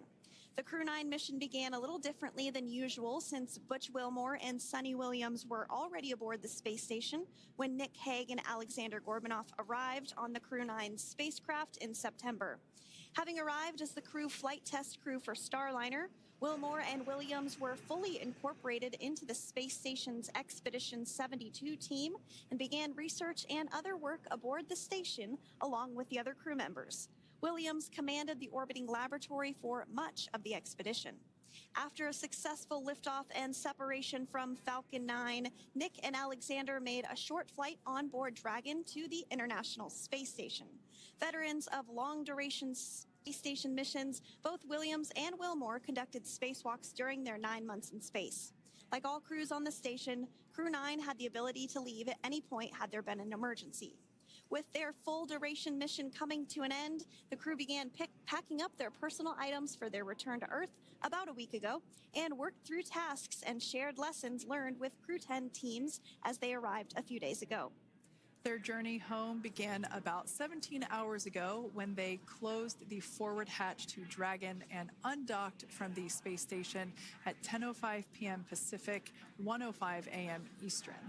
After 4 successful departure burns and a phasing burn to line up their orbit, Nick, Butch, Suni, and Alexander rested for a few hours before waking up to prepare for re-entry this morning. We jettisoned Dragon's trunk and performed our final on-orbit maneuver, the approximately 7.5-minute-long deorbit burn, and that occurred at 2:11 p.m. Pacific, 5:11 p.m. Eastern Time, and that sent Dragon on its path home. The spacecraft re-entered the Earth's atmosphere and slowed its descent with successful deployments of 2 Drogue parachutes and 4 main parachutes, with the final splashdown occurring off the coast of Tallahassee, Florida at 2:57 p.m. Pacific, 5:57 p.m. Eastern. Following that successful splashdown, we saw SpaceX recovery experts move in and prepare Dragon Freedom for its lift onto the recovery vessel. And just a little less than an hour following splashdown, we saw Nick, Suni, Butch, and Alexander make their way out of Dragon and into the recovery ship's medical facilities, safe and sound. Next up, they'll catch a helicopter flight back to shore, where they'll transfer to aircraft that will take them home. The astronauts will take a NASA plane for the short flight back to Houston, where they'll be reunited with family and friends to bring an end to this mission. It's been an honor and a privilege to share their journey with all of you as we continue this new era in human spaceflight. Return today marks the end of the direct handover we executed after successfully launching the Crew 10 mission to the space station just last week on Friday, March 14th.